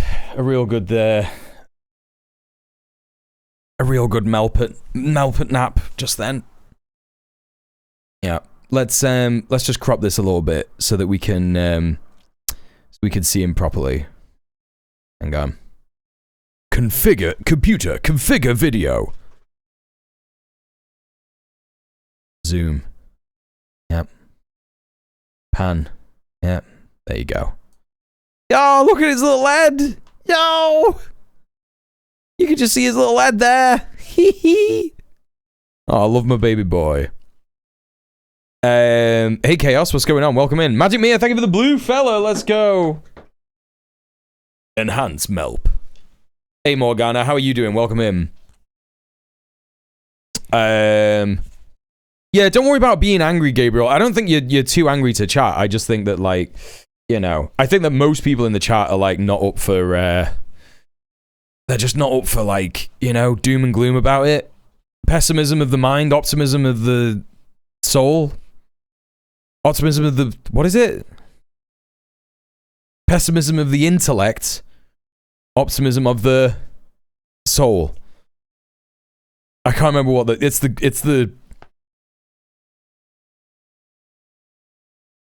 it's the Gramsci quote. Mia, what the fuck? Why would you do that? That's so insane. You know I've got to sleep on a couch tonight. Chat have realized that I'm getting a new mattress. They heard me talking about my shitty, horrible, cummy mattress and getting rid of it, and then they were like, oh, we could just fuck with Mule's back. Mia says it was funny. Oh, sure. Hey, Beanie Gaby. The first kakapo chick in 4 years hatched the other day. Pessimism of the butt, optimism of the gawk. Cummy, bloody, sweaty, crusty mattress, yeah. Hey, Nuclear Slayer, what's going on? All right, let's carry on with this report. We got the Melpert cam now, so hopefully everyone is going to be a little more feeling a little positive about it, you know? Government protest. Well, speaking in the last hour, Iran's foreign minister described today's talks as constructive, but urged the US to step back from its threats of... Gabriel Hellborn, you did not have to do that because you got a little upset in the chat, but thank you very much for subbing on Twitch and gifting 5 subs to people who are related to the community. Thank you so much for gifting subs to Ghostwhite, Relax Giles, Hingle McCringle, Gatling Combo, Tyler.tv. Enjoy your ad-free viewing and your emotes. Is that a hype train? Has that started a hype train? No, it hasn't. Okay. Could trigger a hype train if you want to listen to some tunes. We could have a little break and listen to some tunes. That can also happen. It's a stream. It's a Twitch stream. This kind of thing happens, you know? Mr. President, the United States and some European states... You're actually trying to do that since you barged in. Your VPN sometimes fucks with your Twitch payment. Yeah. ...persist in the imposition of unlawful sanctions, military threats, the engagement in force posturing, and the issuance of explicit references to the possible use of force. He's done it. He's done it. Mr. Dank has fucking done it. It's a fucking hype train. And we are going to start with this banger. No, not the John Fetterman song. No, not that. All right. Come on, chat. You know the score. We got a hype train. It means we listen to tunes until the hype train is over.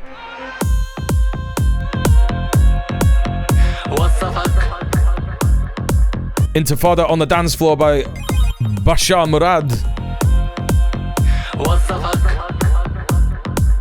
Let's go. Magic Mia with the 100 bits.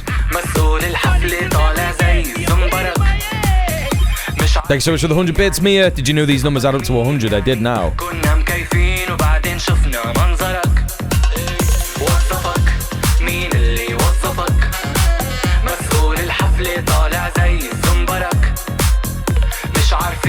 Alright, chat, we got 3 minutes 45. Only a couple more gifted subs or bits will push us to level 3.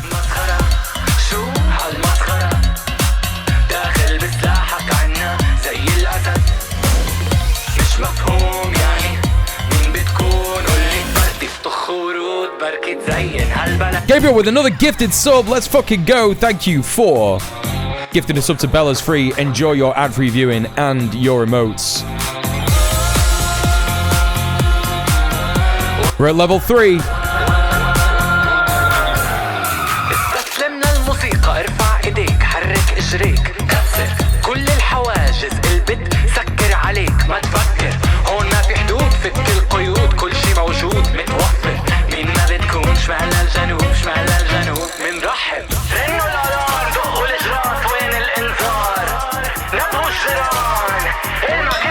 Yeah, it's a big banger network.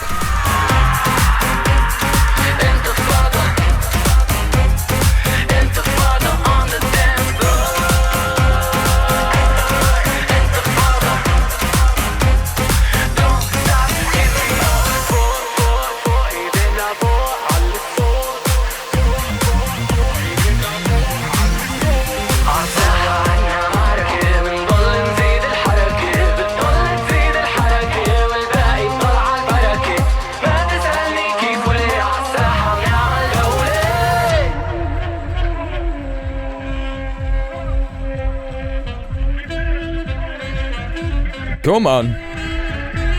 3 minutes 30 left on the hype train, chat. You want to keep it going? You want to keep listening to tunes? We can do it. I just need more subs. See someone in the chat doesn't have a sub badge next to their name. Sub them up.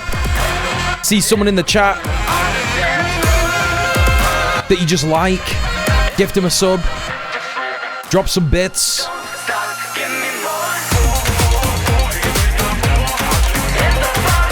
Use your Prime sub if you got that.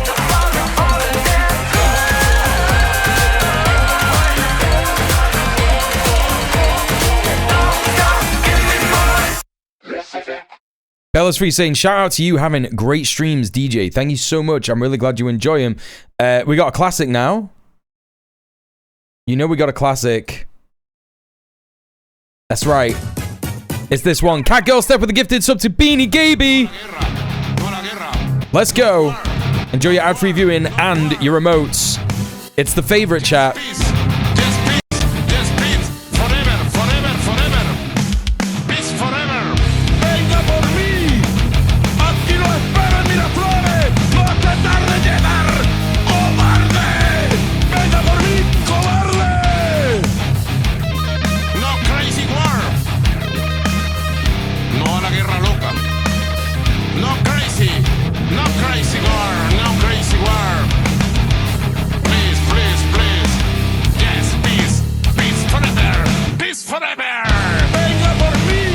Such a banger.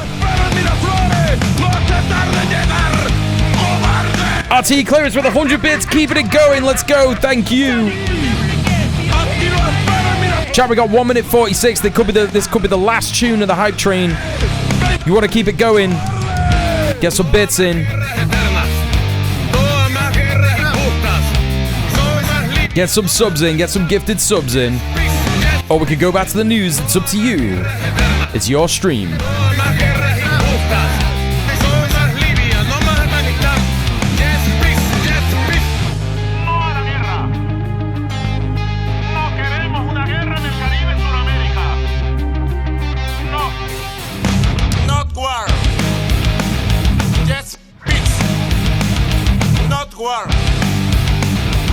Listen to me.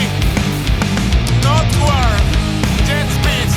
The people United States. Señor cobarde. No se meta con el hombre a pie. Not war. Jet speed. All right, chat, we got 50 seconds. Please. Please, please, please. Is someone going to bring in the opportunity for another play of Liar's Tale? It could be you.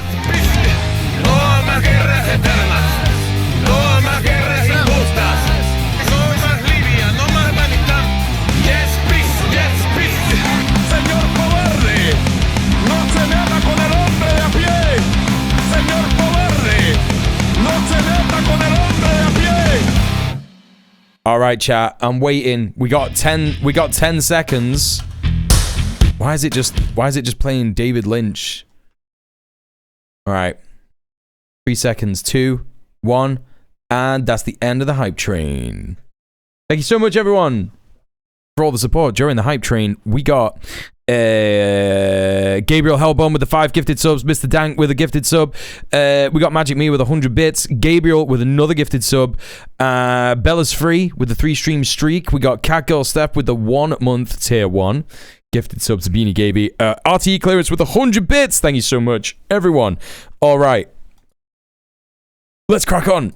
Let's get back to it. Bashar Murad was the first Palestinian artist I ever listened to. You know what? I hadn't ever heard him before. But I heard that tune the other day and I was like, gotta fucking stick this on the fucking hype train, you know? Absolutely sick. Alright, if you're just joining us, we are checking out the news about the Iran and US talks in Geneva, facilitated by Oman. By the United States, including significant military deployments in the region. Well, our BBC Persian correspondent, Kasra Naji, is there in Geneva. He says Iranian officials believe there will be another round of talks as the threat of war can... Hey, yo, what the fuck? Valerie Valkyrie? Thank you so much, Val, for the... Sorry, I couldn't see it with my little eyes. Thanks so much for the £3. Thank you so much for supporting the stream and subbing off Twitch. Taking us to 269. Taking us to 269.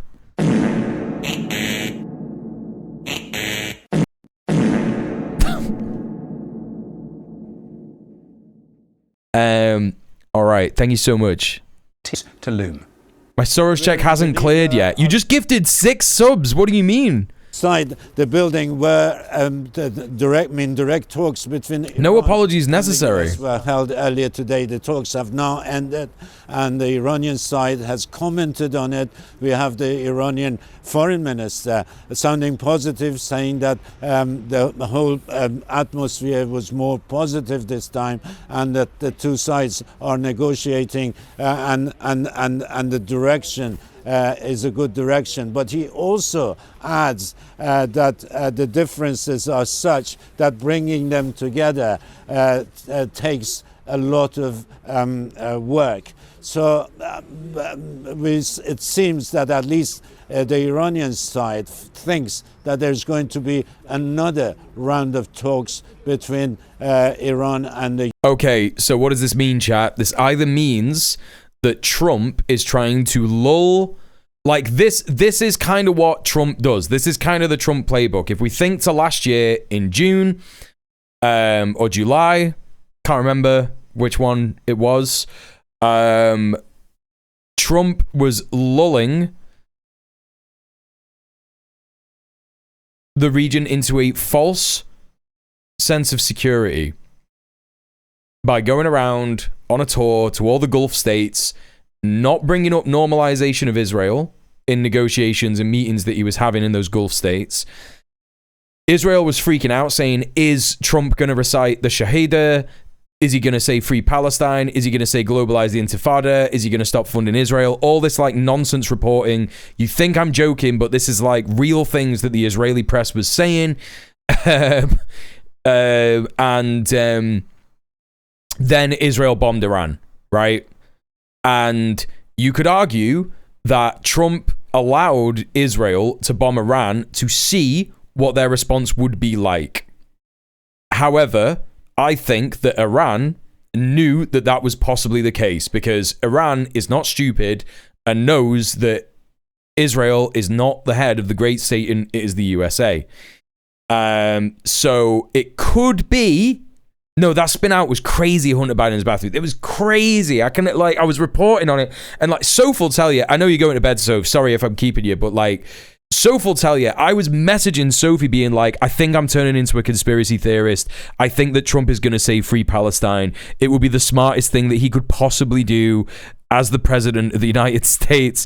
It would be so easy for him to do this. He could engage in isolationism and shit like that all of his base would really appreciate. It would be shit for Americans because he's just going to do fascism in America, but like it would be so fucking smart for any fucking state to make a big statement and just cut off Israel now. It would be so smart. But of course they're not smart. They think that they're being smarter by keeping Israel going, and it's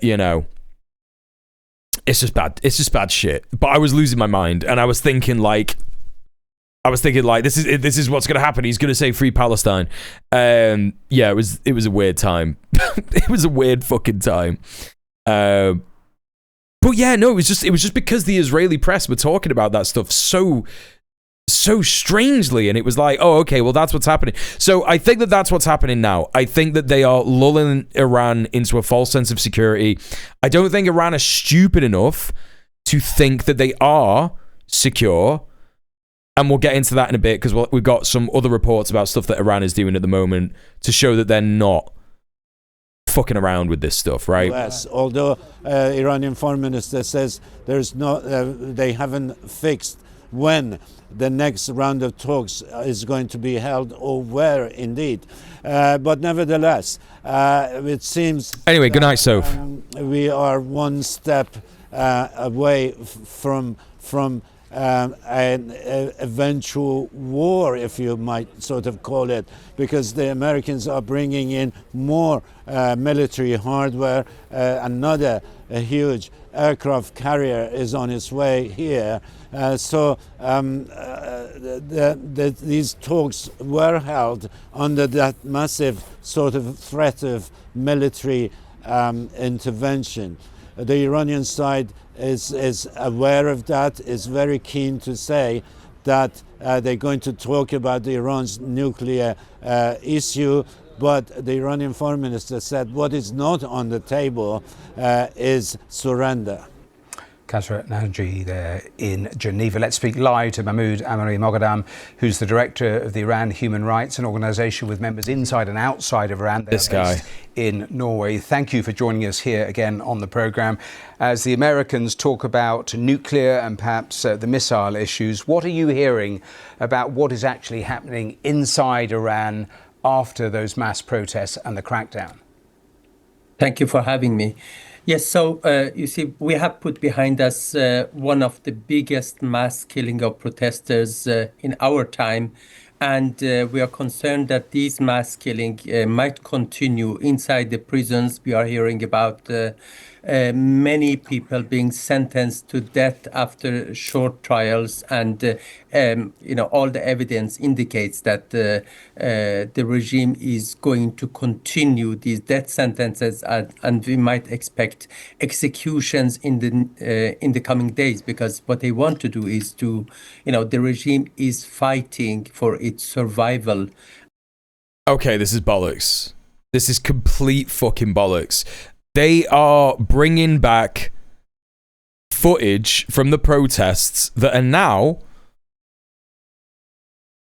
literally like a month old. This is such a this guy. That's exactly why I said it like that, Mia, yeah. Yeah, it's probably all the fucking, yeah, that's what I mean. Like, it's just... The regime is fighting. Like, brother, what are you talking about? The regime is fighting for its life. There have been multiple fucking huge protests of Iranian people being like, yeah, sucks the situation that we're in, but we actually would prefer the Ayatollah and his regime than a fucking oil company.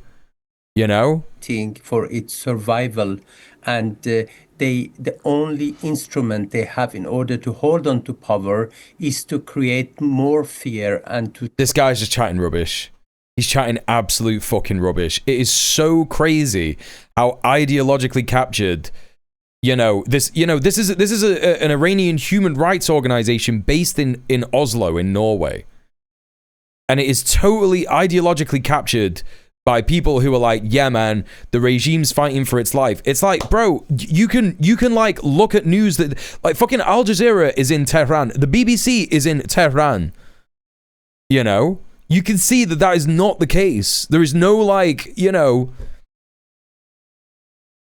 risk of power slipping away from Khamenei's hands or whatever, or the government's hands. It's just not true. It's just completely not true.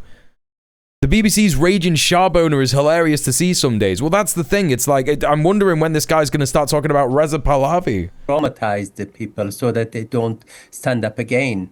So I think that... Pundits like that guy are part of the chatter class. All yap, no theory.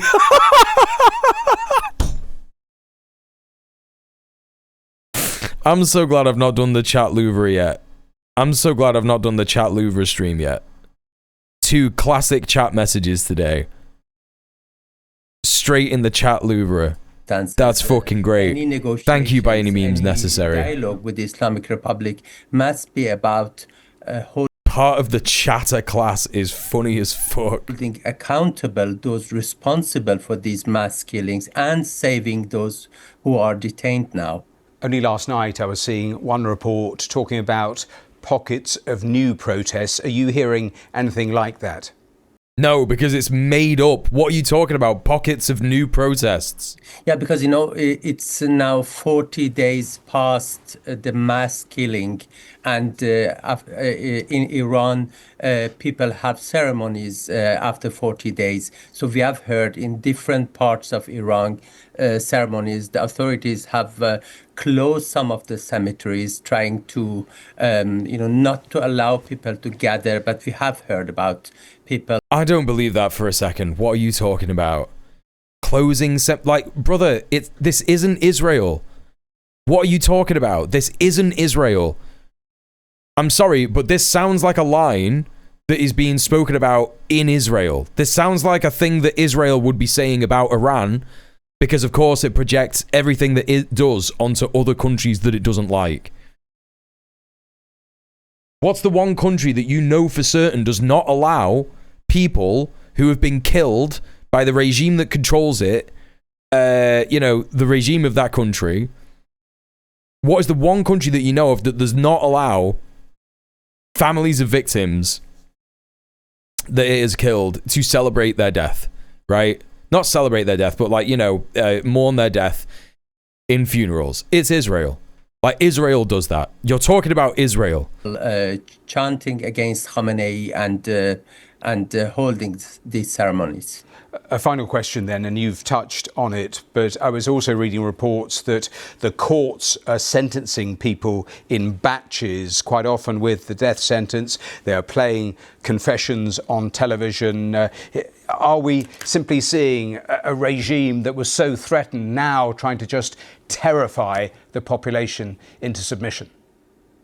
Absolutely, because oh my god, bro, there was a BBC report the other day where there was a guy criticizing the government on the street of Tehran. How can you sit there and paint this picture of this country and simultaneously do reports from the ground in Tehran where a guy is being like, yeah, I think that Khamenei is a bit of a dickhead, what do you mean, bro? Only way they can survive, in the Women Life Freedom Movement more than 3 years ago, it was a bloody crackdown. 551 people were killed, but then people came out again 3 years later, even more, even stronger, even better organized, and the regime cannot afford another round of the protests. So that's why, they have been killing thousands, according to some evidence, more than 40,000 people, and they can't stop. 40,000. Do you remember when the number got to 30,000, chat? By the way, any number that is more than 5,000 is completely unrealistic and wrong. I cannot begin to tell you 10,000 is the amount of confirmed dead that Israel killed in the first 3 months of genocide in Gaza, right? With all the fucking military strikes that fucking Israel was doing, with all the reports that we were getting from it, despite the massive internet shutdown that Israel imposed on Gaza at that time, and we were seeing video of it day after day after day after day after day, reports of it all the fucking time. The health ministry is saying that 10,000 people have been killed after 3 months. They are saying, that Iran has killed 3 times that many people in the space of, 2 weeks, 3 weeks. What are you talking about? Now, so there are more than 50,000 detained protesters. The death penalty is there. If people want to see real life in Iran, watch one of Little Chinese Everywhere's latest 2 video. Little Chinese Everywhere.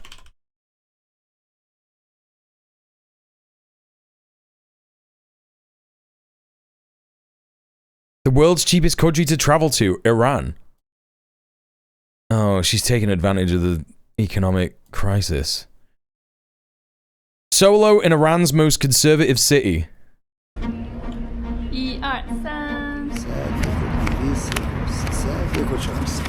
So to visit the shrine, you have to dress properly, and luckily at the entrance, you can get a chador.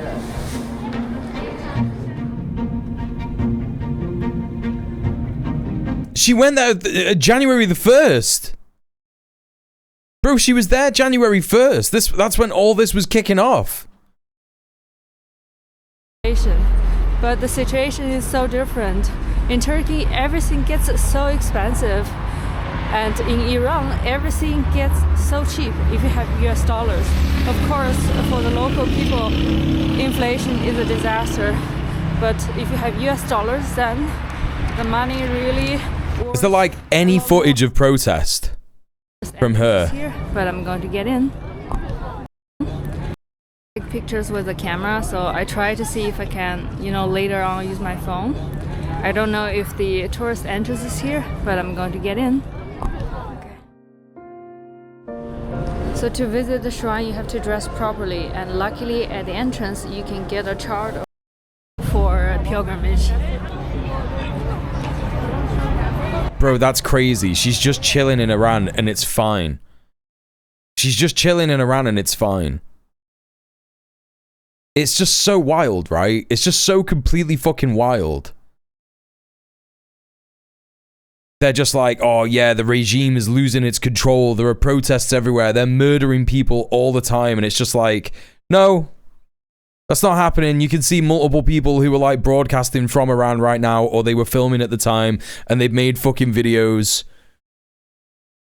It's just a normal travel vlog, humanizing the people there by showing what it's actually like. Yeah.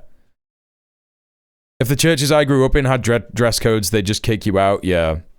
Main instrument of creating fear, and they want to traumatize this generation so that at least for the years to come, people won't. You'd never guess watching Western media that Iran is safer than Australia. Yeah. Go out again because the Islamic Republic doesn't have anything else to offer to Iranian people. They can't solve their daily problems, and with these negotiations, it's so crazy that they're like, he's like, the government can't solve the problems. And it's like, what do you mean? Like, show your reasoning. What are you talking about? Why can't they solve the problems? Why can't they resolve the problems? What's that about? Because if they were about to talk about why the government is going to have problems solving the problems in the country, they would have to talk about the fucking sanctions. Do you know what I mean? I'm certain there are Iranians on the ground with grievances working for change. I bet they're more worried about American imperialism right now. Yes, they are. And that can be verified if you look at, I don't know how to find this, but Brett had it on his stream, Cinemarxism. He had it on his stream, and it was a statement from a collective of unions in Iran who were like, hey, yeah, listen, sanctions are bad. It's really shit. The government's not handling it well. That's the case. We've got our problems. We're trying to deal with them. But anyone from the outside who is saying that they are going to help us do this shit by removing the government is completely insane, and it's fucking shit. You know? Like, Iranian people don't want Americans to bomb the IRGC and destroy the fucking government. They don't want that. They just don't want that, right? They want the government to get better with the sovereignty that they have in Iran. It's sort of like how they tried to make Los Angeles sound like a war zone in the mainstream media during the first anti-ICE protest, but if you went 2 blocks over from where they were, you'd have no notion that they were happening. Exactly. It's just so fucking overblown, inflated nonsense bullshit. Try to buy some time, lift sanctions, maybe. Yeah, whatever. Fuck off. Okay. Let's see what Al Jazeera are saying. US officials have held a second round of nuclear talks, which have just concluded. Iran's foreign minister has said he wanted to achieve a fair and equitable deal.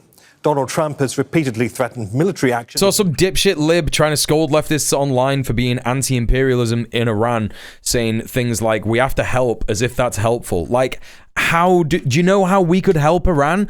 Lift the sanctions. If we wanted to help the Iranian people, we would lift the sanctions. We would engage in trade with Iran.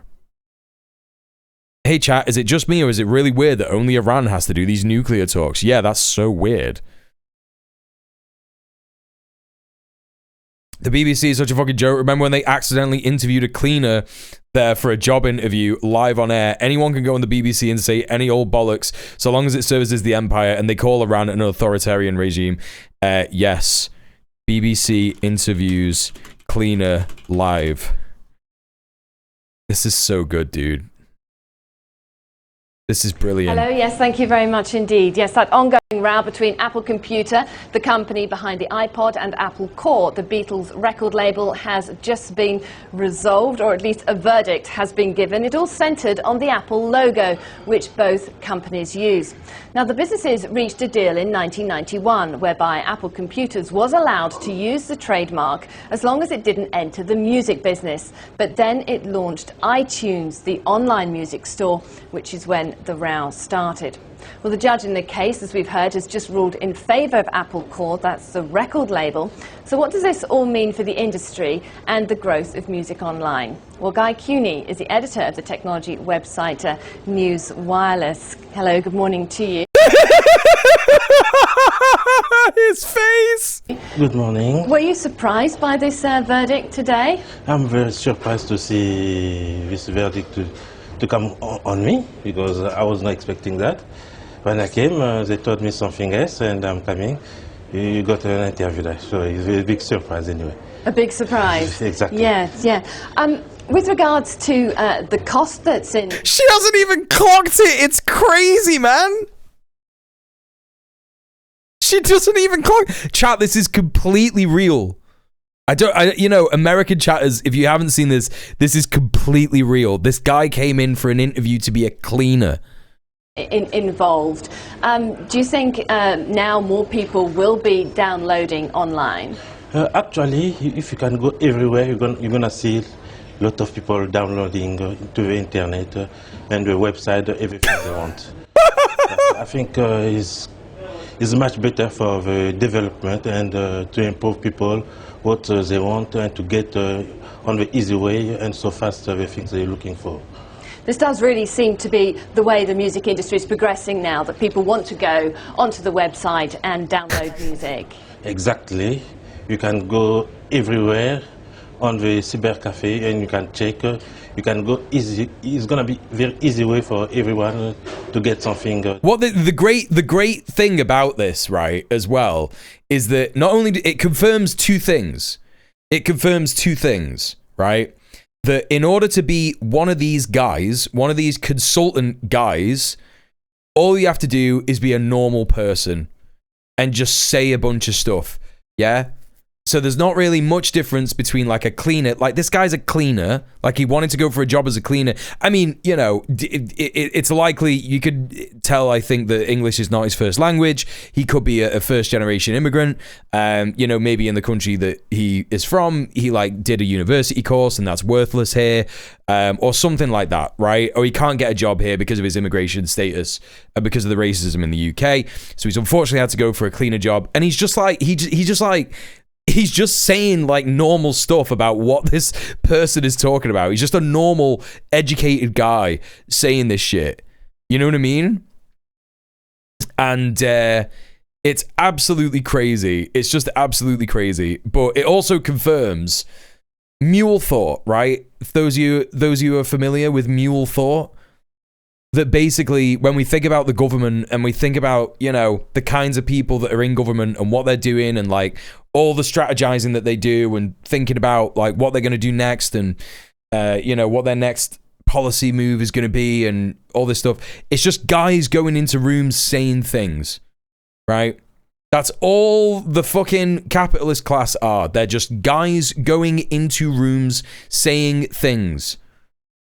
That's just how we have to think about them. Yeah?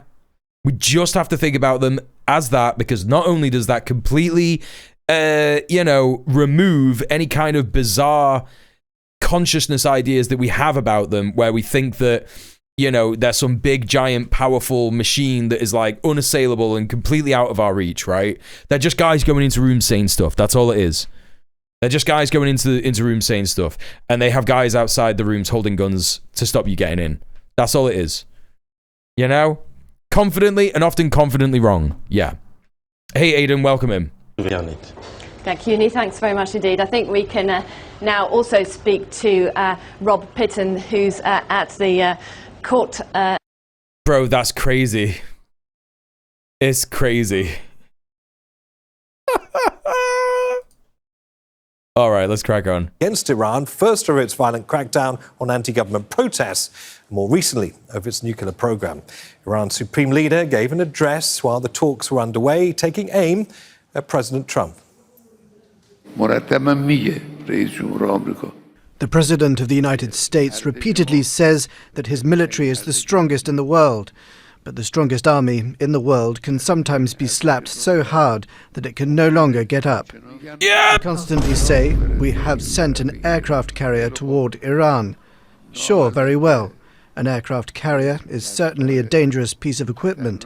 But more dangerous than that is the weapon that can sink your carrier to the bottom of the sea.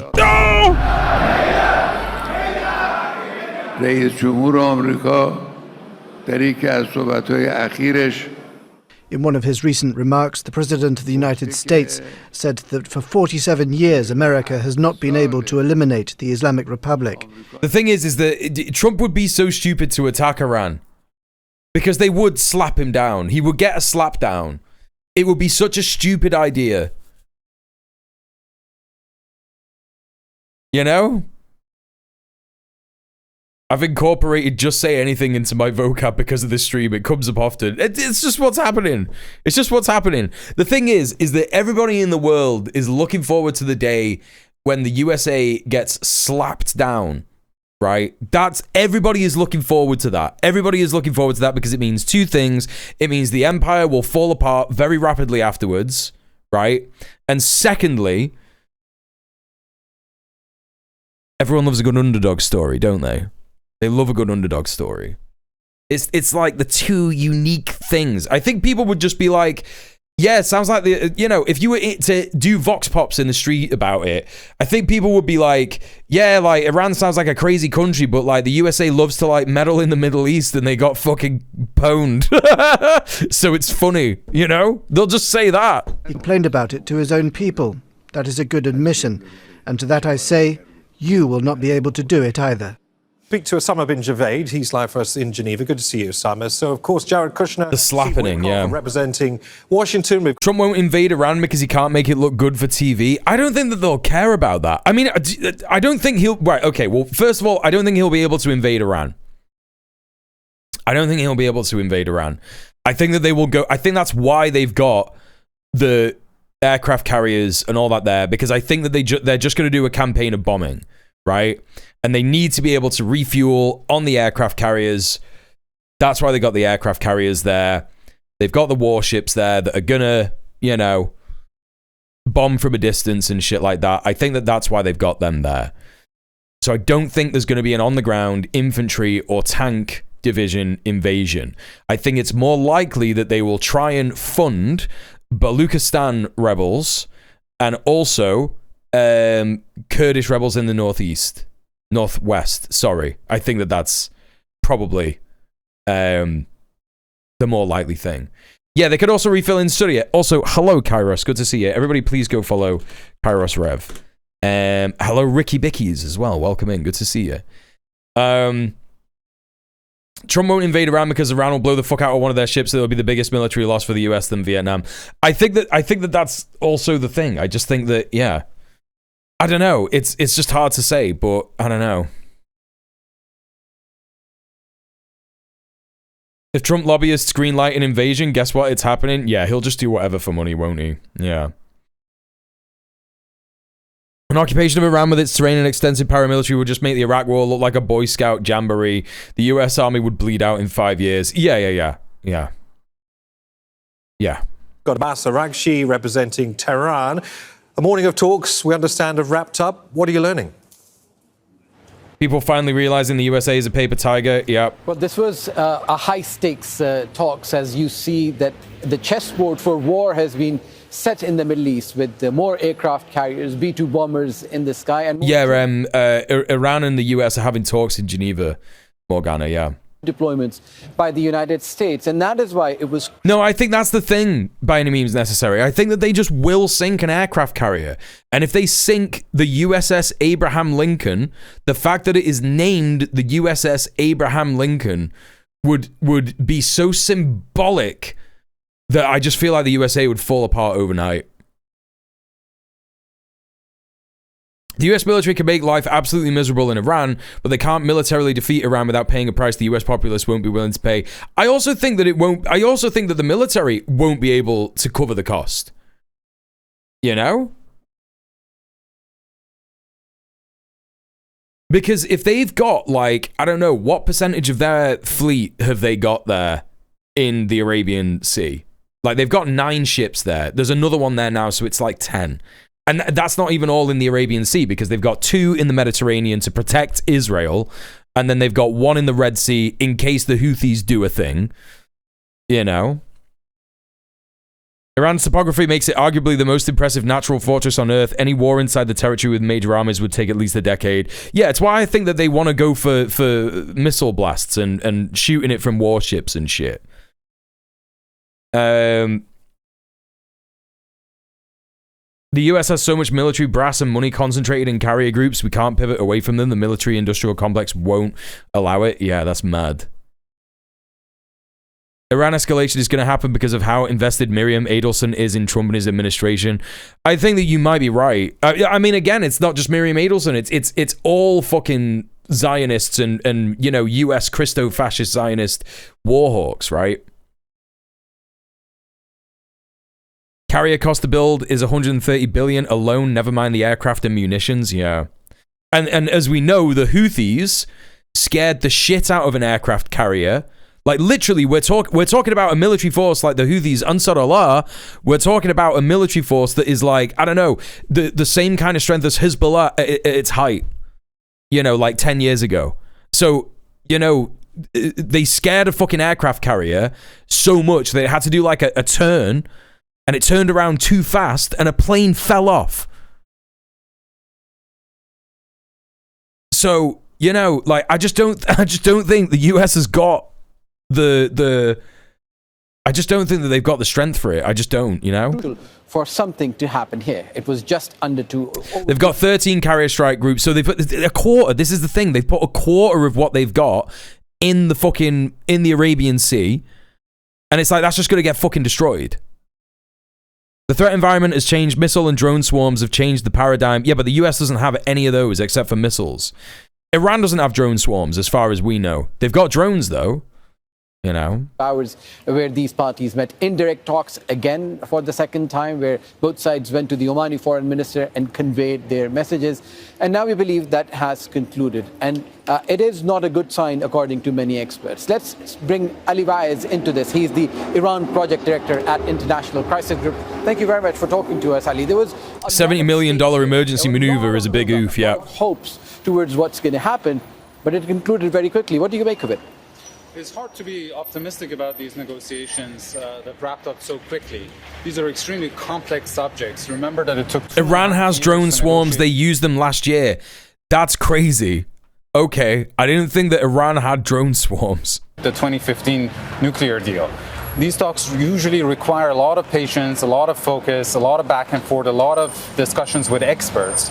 So if they wrap up this quickly, it's either a sign that the negotiators don't have the patience that is required to reach an agreement, or that the gaps are simply... Yeah, you were talking about what Iran has. Yeah. Too big to be bridged. Yeah, and Iran just absolutely fucking destroyed Israel to the point where they were like begging the US to end the fucking strikes against it, you know? War drums were being... Well, they were actually begging the USA to get involved, but the USA was like, nah, we were using you as a tester to see what they could actually do, you know. But the other thing about that is that during the 12-day exchange of fire between Israel and Iran is that Iran was using mostly its older missile stock, and now what it has is a whole bunch of brand new hypersonic fucking missiles, some of which we saw used in against the Zionist entity. And when you saw the impact of those fucking missiles, it was completely insane. There's still hope for progress in mediation, right? Because Iran is no longer enriching uranium. It's proxy. No, it would be a huge miscalculation of American hegemonic power. Yeah, it would. Sway anymore, and it appears that it wants to bring the International Atomic Energy into the picture as well. So, with all of that, how hopeful are you that there is room for good news from this? Look, it all depends. We're talking about the questions of scope and substance. when it gets to scope, I think there is a lot of space for agreements on the nuclear front, simply because Iran's nuclear program has been degraded on the ground, and so some of the cost of a compromise is already sunk in. And it should be easier for the Iranians, for instance, to accept zero enrichment. It's kind of crazy that an infinite source of money for the military has still not bought them a very good military. Well, what you've got to remember is that, like, it's the mode of production, right? It's capitalism. We were talking about this yesterday. Capitalism is a mode of production that says planned obsolescence is good for business. It's good for profit. So if we make things that break down after 2 years, if there's no war, the people who buy in these military units from us, they have to buy them again. They have to buy more missiles. They have to buy more tanks. They have to buy more aircraft, you know, because these things just go out of date every 2 years. It's all super corrupt as well, and a lot of that money vanishes. Yep. It must be so wasteful. How much goes to the owners, right? For a period of time, because they have not spun a single centrifuge since the 12-day war back in June. But when it gets to other non-nuclear questions like regional activities or their missile program, I think at best the Iranians would be willing to do superficial concessions, not the kind of grand bargain capitulation that the United States expects. And then there are also significant disagreements about the substance of negotiations, and that is why even if you reach a framework, it would still take a long time to hammer out the details of an agreement. In the diplomacy of this administration, it looks like it is going for those agreements that can be quickly signed and then figure out the details later. How do you think going forward the Trump administration is going to be poised to either push for more talks or put its words into action about regime change in Iran? Look, the reality is that if the diplomatic options are not very attractive because it requires Iran to make concessions, it's very uncomfortable to do, and it would require the US to also reward Iran with sanctions relief, which is extremely uncomfortable to do given the fact that the Iranian regime just killed several thousand of its own people. Okay, this guy is not who I thought he was. I don't think this guy has his finger on the pulse of anything that's happening whatsoever. Who is this fucking guy? Military options are also not very attractive. The United States, it's easy to start a war with Iran, but it's very difficult to... I don't think Iran are even going to make surface level concessions on their missile production program. If things escalate with Iran to that degree, I would hope that further pushes Europeans and European voters even further away from the United States. Oh, it absolutely would, yeah. It absolutely fucking would. If the United States is shown to be acting like a rogue state even more and just doing whatever it wants, and then also, you know, being shown to be not as strong as it says it is, that is a huge... I mean, there's untold... We're getting into known unknowns at that point, and those known unknowns are, well, we know that will dramatically affect the economy all over the imperial core. The petrodollar will be massively affected, right? Now, that means bad things for workers all over the imperial core. So, you know,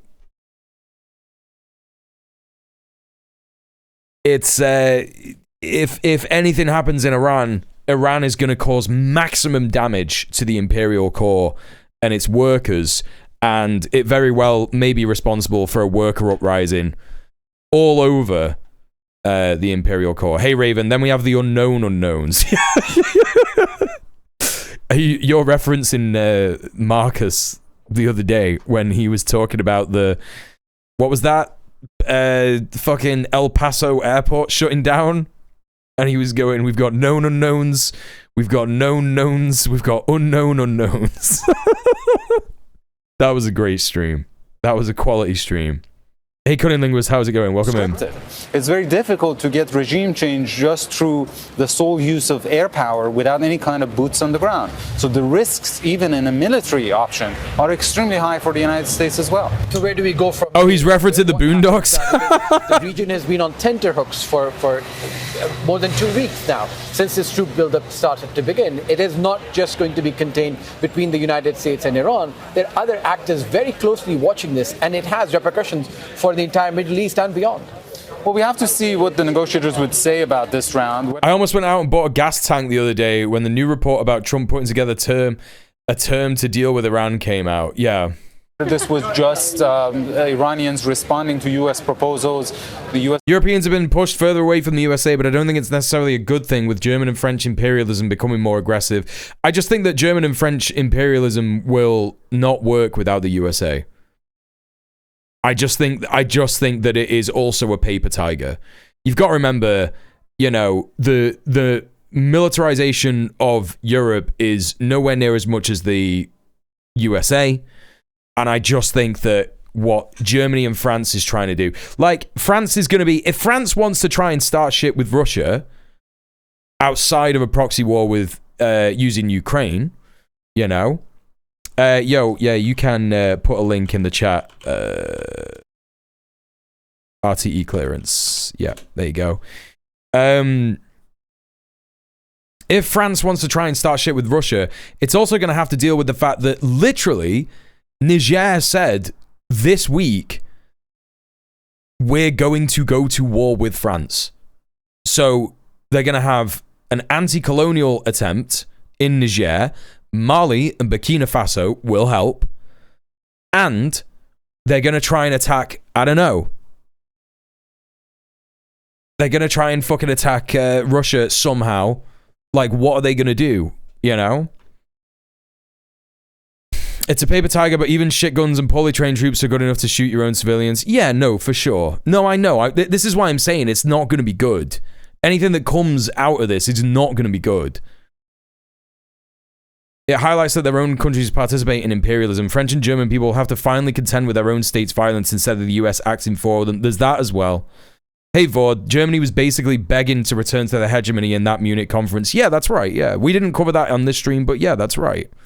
Negotiators conveying that they said they're going to go to war now, or if something else happens. What's happening now, Hippie Marshmallow, is the same thing that's happening in the UK. So there is various kinds of saber rattling going on. So you will find that in Germany, they are like testing the waters to see how much consent manufacturing they have to do in order to get the population to want to go to war with Russia, right? They're doing the same in the UK. They're doing the same in France. They're doing the same all over Europe, except for Spain, because Spain is like, we're not doing any of that shit. Rubio basically responded and said, kick out the foreigners and only trade with the USA and maybe we could talk. Yeah, this is the thing. The USA is kicking all of its fucking toys out of the pram because people are speaking to China after it threatened fucking, you know. I meant with France. Oh, yeah, like what I'm saying about, oh, what? Like, oh, you mean Niger? Niger said that they're going, yeah, look, like... So,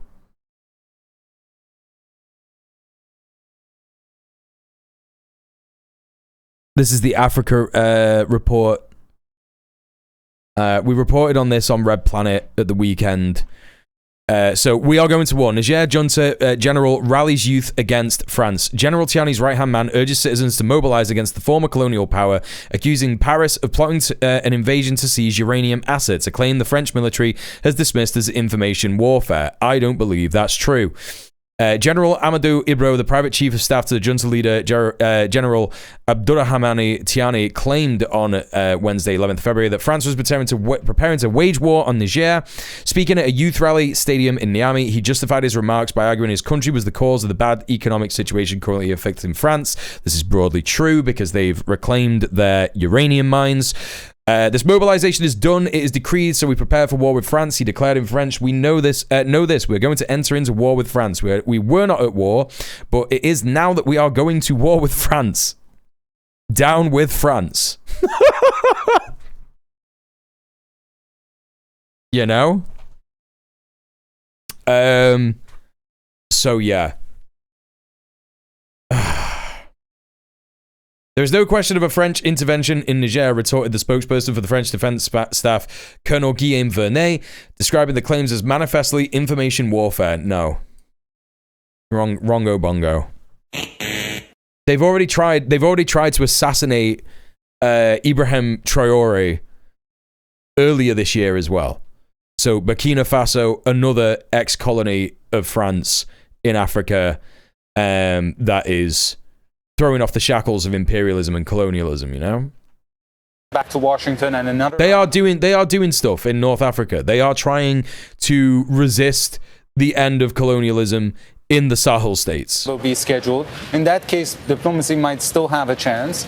But if this was a breakdown, then the risk of war would significantly increase. Not just, by the way, a deliberate decision to go to war. With so much military firepower in a small geographic zone, there's also plenty of space for miscalculation and false flag operations. Ali, thank you very much. That is Ali Wise. This was a bad interview. Speaking of bad interviews, let's take a look at this from CBS. I'm sure this will be much better. Military is preparing for potential operations with Iran if President Trump orders an attack. Iran's top diplomat has arrived in Geneva ahead of what's being described as indirect talks with the U.S. Sounds bad. Sounds bad. Tomorrow. For more, let's bring in CBS News senior national security correspondent Charlie D'Agata. He joins us now from our Washington bureau. So, Charlie, you've been speaking with people about these U.S. preparations. What can you tell us? Yeah, Lindsay's speaking with them every day, sometimes several times a day, to try to figure out what, from a military standpoint, what the game plan is. So there have been reports over the weekend, I can confirm those, that the United States could be preparing for a prolonged conflict. Of course, the United States is preparing for a prolonged conflict because the United States... I've nearly eaten this entire Easter egg chat. ...for any contingency, best case scenario to worst case scenario. Let's check it.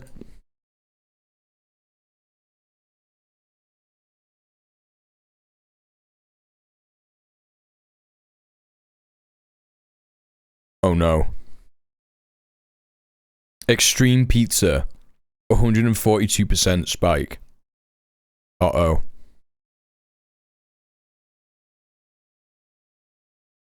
Bilateral threat monitor. US and Iran is way up there. China's down. US and Russia's middling. Interesting. Status is that nothing ever happens. Okay. Oh, but is that about this question? Will the US invade a Latin American country in 2026? What's that dashboard stuff? Wait, what? This website?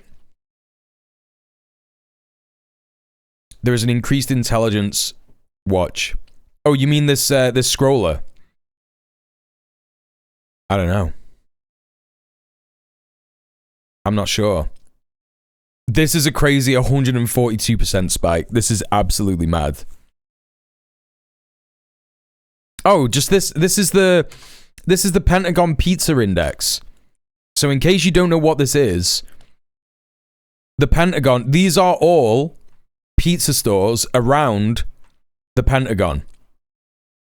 So when they're getting staff to work overtime, they will order a bunch of pizza, right? Extreme Pizza to me does sound like the kind of place that would, you know, that the current administration would order pizza from if they were getting the staff to work overtime. All the other places are much quieter than usual, but Extreme Pizza is going insane. These guys might just have a sale on. I don't know. I just don't know. Are Westerners using this nonsense to gamble? No, I just think that this is a fucking open source kind of operation where people were like, yeah, we're gonna do this. That's where they get all their pizza gates from. Middle-earth Marxist is just joking, Aiden. All right. Let's have a look. And I'll tell you, there's nothing better than the Pentagon for preparing for worst case scenarios. So the way it was described to me is you look at it as tiers. There are a number of targets, sort of surgical strikes that the United States, if President Trump decides and the Joint Chiefs of Staff and the Pentagon. They're sponsored by Polymarket? Oh, yeah. Hegseth decide that there you go, then. To take surgical strikes within the regime itself, or you would take out missile launchers, or you would go after Iran's nuclear facilities, but you have to be prepared for retaliation. So if you really want to tell for what's going on there, you look at the Lincoln aircraft carrier that's been there for a few weeks, and it was ordered there because of the tensions rising in Iran. It's actually unique for that area, Central Command, CENTCOM, to not be without a carrier. Well, now there's a second one. And this is a significant move because they're moving the USS Gerald R. Ford from the Caribbean, where it was already extended. In fact, it's on, I think, its second extension now. So by the end of whatever this is, if it were to turn, as the military terms it, kinetic, that they would actually be engaged in a fighting war with Iran, you're looking at a carrier that is certainly looking down the barrel of one of the longest deployments, peacetime deployments for decades. So that can't be good, right? That can't be good. Yeah, it's a long time to have a ship at sea. There must be some people who are ready to fucking lose them. Like, they're on extensions. This is the second extension that it is on. They were putting that ship in Venezuela, Caribbean waters, like when? When the fuck was that? September?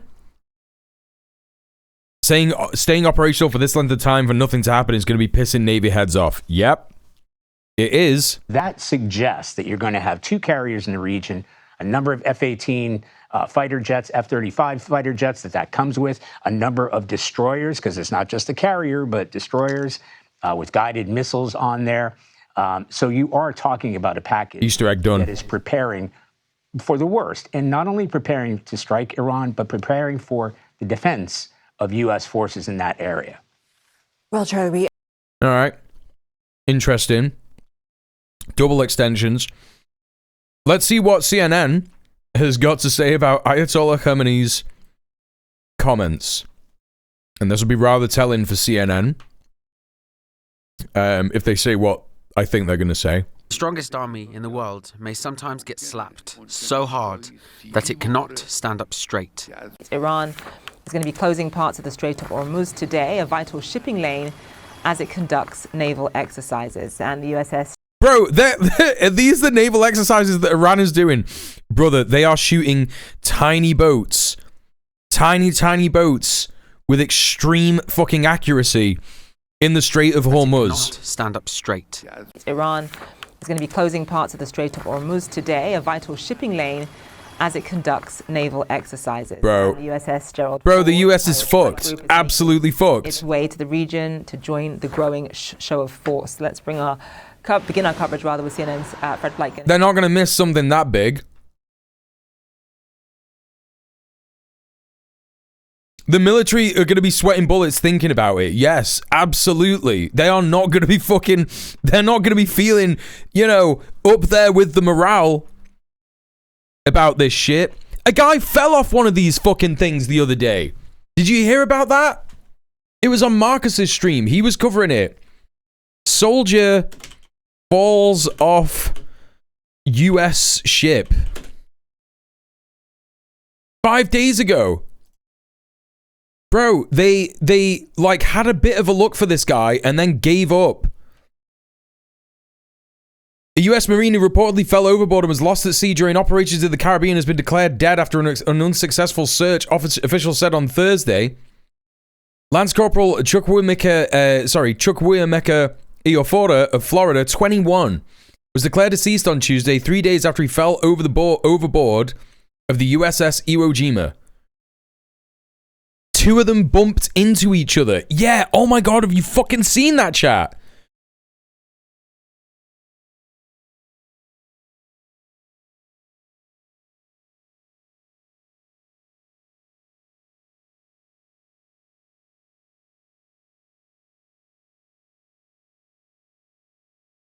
These are not like...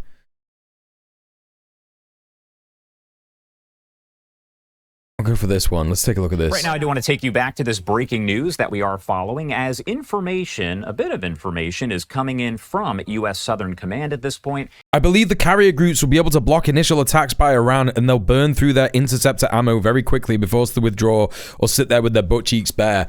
I mean, I don't even know if they'll be able to do that. Because what kind of interceptors do they have on a fucking aircraft carrier? Have they got THAADs on there? Have they got THAADs on there? Have they got Arrow on there? Like, what have they got?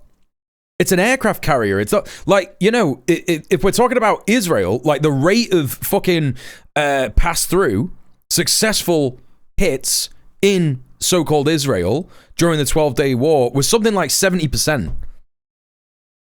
You know, Iron Dome is obviously just supposed to be for bathtub rockets made by Hamas, Hezbollah, Al-Qassam, the Houthis, etc., right? Fairly successful at doing shit like that. Then you've got the Arrow, David Sling. Those were totally overwhelmed by Iran's hypersonic missiles and even just its regular missiles. You know? And Fox News, Jennifer Griffin there at Fox News, did get like if they've got THAAD on these fucking or however you say it on these aircraft carriers, then yeah, fair enough, I believe you. But like, I don't even think they will. This information from U.S. Southern Command. What we know so far is that 2 U.S. Navy sailors were injured Wednesday after a U.S. Navy destroyer and a supply ship collided there in the Caribbean.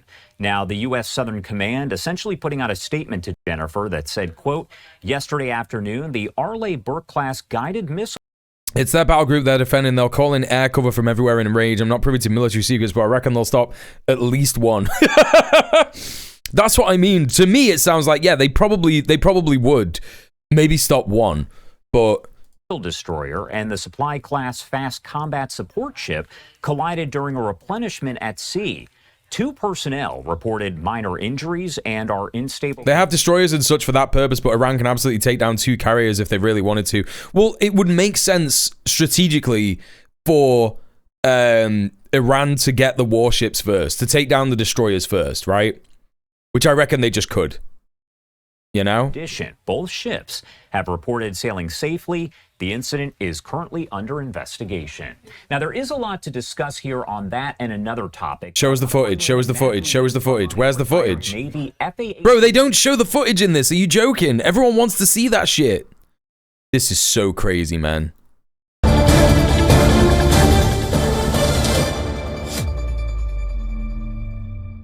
Let's get to the breaking news that's coming in from United States at this moment. 2 U.S. Navy ships are believed to have collided in waters near South America.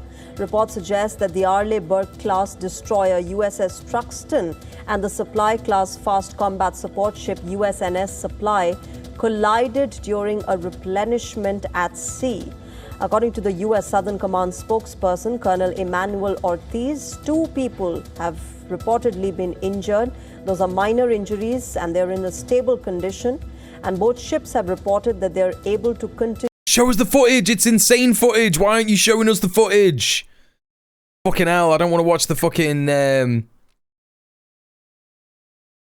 Sun talk about this. Yeah, here we go. Here's the footage. On this episode of What's Going On with Shipping.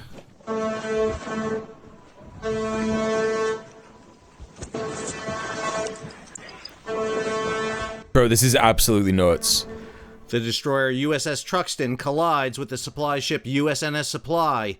But you can see it there.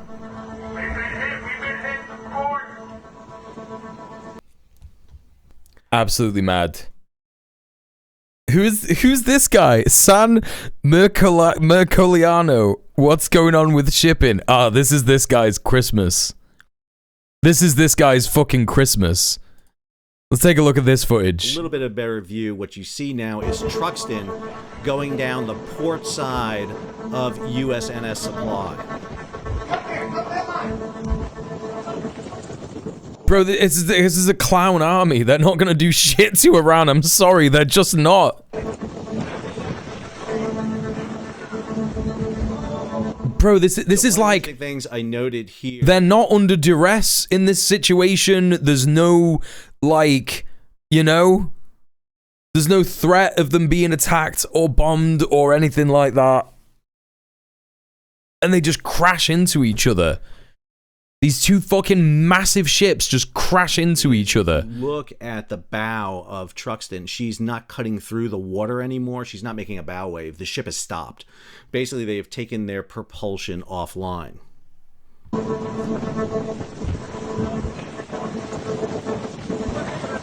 It's just absolutely crazy that this happened. It's just so insane.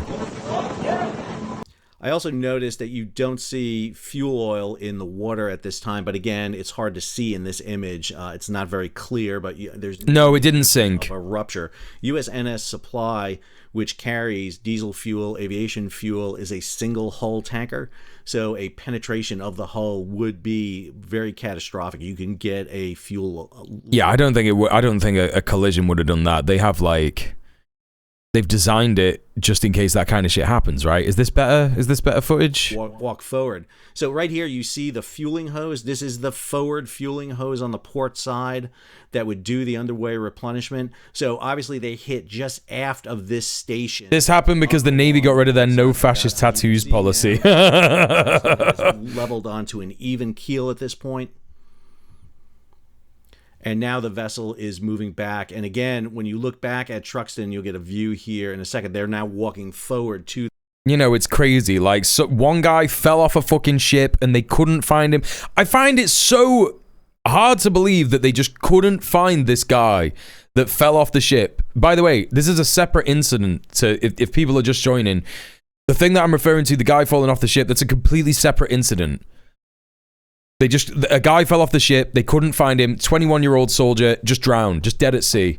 You know what I mean? Drowned in the fucking ocean because they like turned round too fast or some shit like that. I can't believe they don't air tag sailors. You see, that would be too much money. And we already have to spend $5 billion squillion on these, you know, on these ships. What was that guy's name? Ophora, I think his surname was. Marine Ophora? Lance Corporal Chukwuemeka Ophora, yeah. You know, 72 hours. They were like, right, 72 hours, he's definitely drowned by now. Well, he would have died of dehydration, probably. Poor bastard. Poor fucking bastard. That's what happens, man. You know what I mean? That's what fucking happens.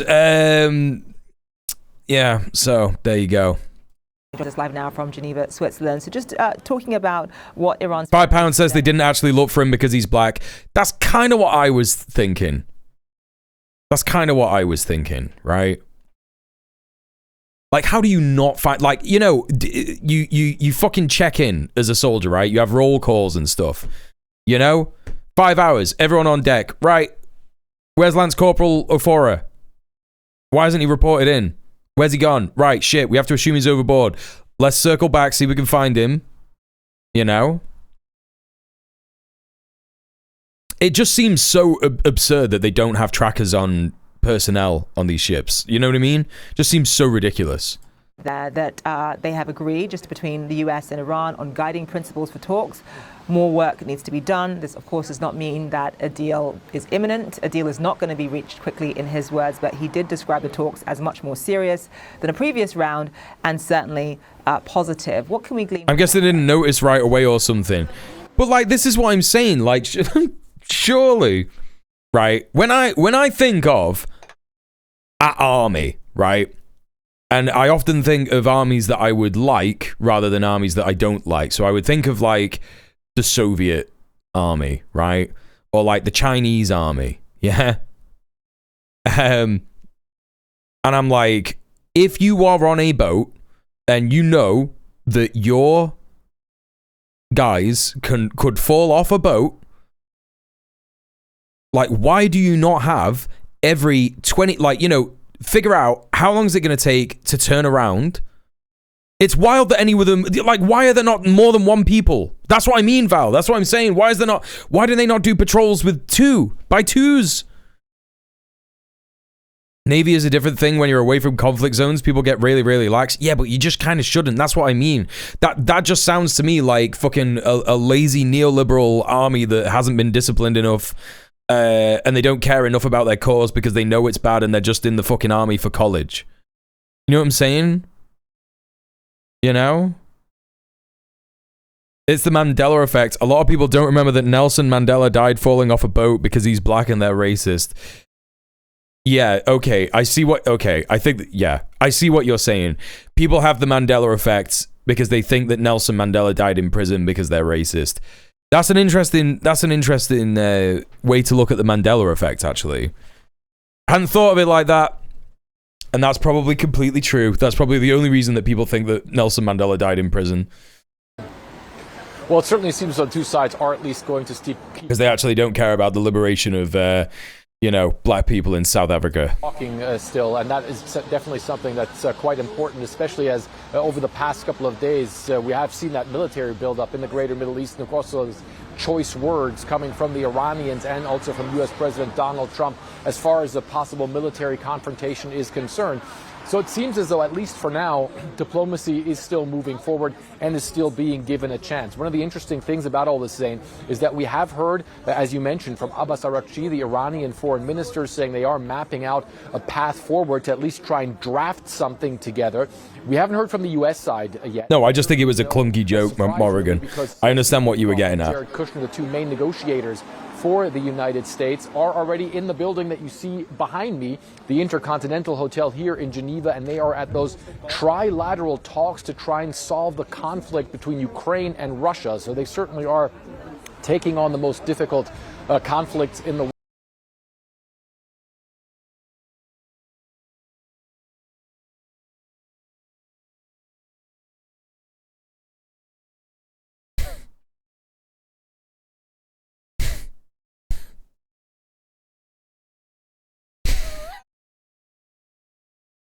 Nah. How can you be looking like that? How can you be looking like that? So silly. That's Jared Kushner. And right now, of course, Iran certainly does seem to be one of the more pressing ones. And you are absolutely right. As all this is going on, the military buildup there continues. You also mentioned those military exercises by the Islamic Revolutionary Guard Corps. Sometimes I just want to move my hand really fast. If there's a face in the way, it's the face's fault. Yeah, I know what you mean. Strong words from Iran's supreme leader, Ayatollah. Look at the boy, look at the boy, look at the boy. See, this is the benefit of having the fucking cat cam on. Yeah? He's having a bath. He is having... Oh, no. Is he licking his bits? Oh, God, that's his bits. No! Don't look at the boy! Ali Khamenei directed at the Americans. Here's what he said. I didn't realize that was like his little... That was like his little junk hole that he was, like, licking. Okay, he stopped doing that now. It seems to them that the US president... Now he's having a safe-for-work bath. Look at this legend. That's how I'm trying to be. It certainly is the boy. Keep saying this. The US Army is the strongest army. Hey, Cribs and Tinted. The strongest army in the world may sometimes get slapped so hard that it cannot stand up straight. Slap down! They keep saying we've sent an aircraft carrier towards Iran. Very well. An aircraft carrier is certainly a dangerous piece of equipment, but more dangerous than the... He's literally just like, yeah, they said they sent an aircraft carrier to Iran, not arsed. Do I look like I give a fuck, mate? Is the weapon that can send that carrier towards the bottom of the sea.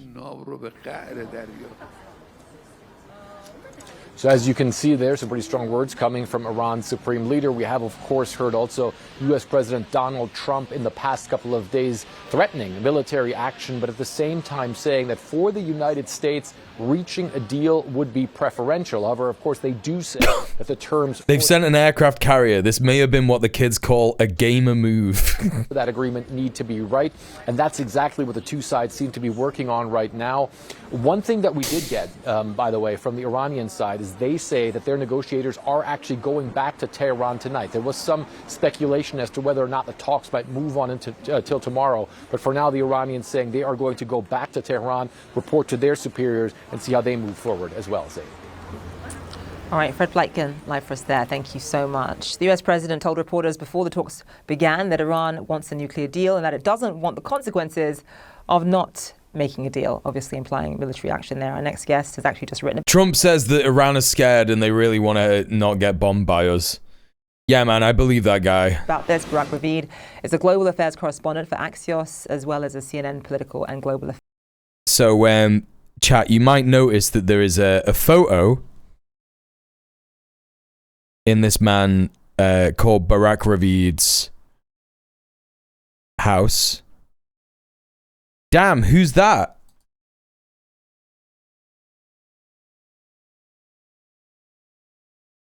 Who's that, chat? Who is it? Well, if you don't know who it is, it's because you've not read up enough on Zionism. That is a picture of Theodor Herzl, one of the founders of Zionism. Yeah. That's who that is. It's a famous picture of him.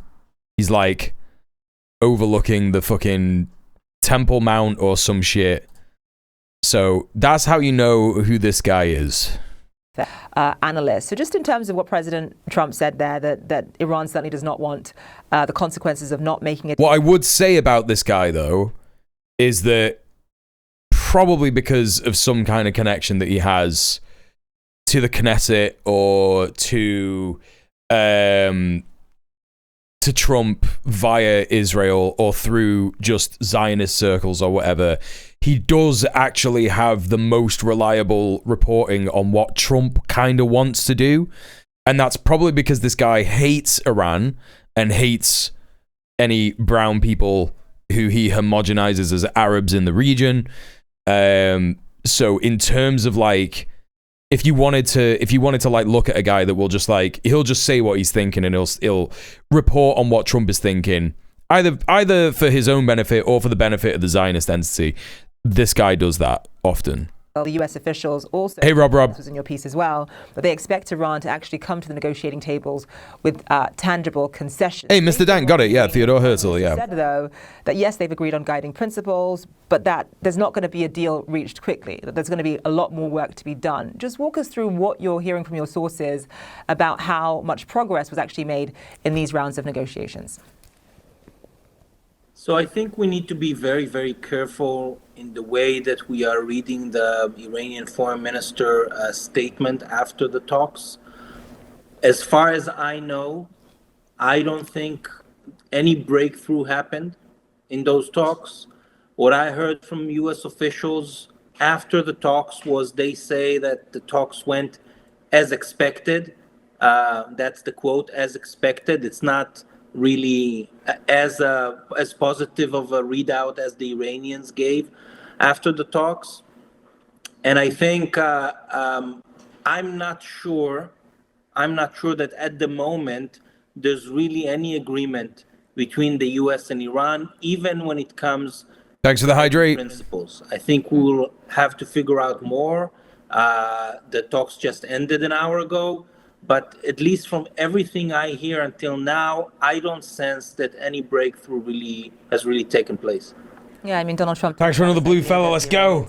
Are tough negotiators. I mean, we knew that it wasn't going to be necessarily easy. There's so much mistrust on both sides. I do want to talk about the Israeli factor and all of this. Oh, yeah. Netanyahu met with Trump just last week. And Netanyahu, there's several sort of key ambitions in terms of this deal that Netanyahu wants to sort of get across. This idea that the Iranians simply cannot be trusted, even if you both sides, that they're not necessarily going to abide by it. The fact that Netanyahu doesn't want the deal just to focus on the nuclear ambitions, but also its ballistic missile program, also Iran's support for proxy groups in the region as well. Talk to us about how much daylight, and this is something you talked about in your piece too, how much daylight there is between Netanyahu's goals for these negotiations and what Trump actually is willing to settle for. Dude, come on. Like, Trump is going to want what Israel wants. Trump wants regime change in Iran. He has said this many, many times. It's so ridiculous. What we heard right now is entirely useless considering a Zionist is not a neutral party here. Yeah. So I don't think there's a lot of daylight, mainly because the Iranians... I mean, this guy is going to say what Israel wants, right? He's going to just openly be like, yeah, this is what Israel wants. At least until now, did not put forward any proposal that is compelling enough for Donald Trump to come and say... By proxy groups, do they mean anyone that could get in the way of Greater Israel Project? No, by proxy groups, what they mean is Hezbollah, Al-Qassam brigades, and Ansar Allah, the Houthis. Hey, you know what? I'm going for it. But they are not proxy groups. They are allies in the resistance against the, you know, the evil empire, the great Satan, Israel and the USA, right? There are not going to be major disagreements between Netanyahu and Trump, even if they, disagree on some of the tactics. He's right about that. There should be talks with Iran. There shouldn't be talks with Iran. As long as Iran doesn't put something real on the table, which at least until now, I don't have any evidence that the Iranians have put something tangible on the table. As long as that's the case, Donald Trump is not facing any dilemma. And I think we need to look not only at what happened in Geneva, or we need to look at what's going on in the region. Just over the last 24 hours, 50 U.S. fighter jets with their tankers have been moving from the U.S. and from Europe to bases in the Middle East. F-35s, F-22s, F-16s. The U.S. military buildup in the region is very significant. And I don't think Donald Trump is moving all those assets to the region just in order to bluff. And if there's not going to be any real tangible concession from the Iranians, all of those assets will be used pretty soon. Okay, so you believe that this is not going to end diplomatically, that there will be some kind of military escalation. So how much time? That's the reason that I value anything that this guy says, is because he seems to have a pretty good angle on what is going to happen despite his horrific politics.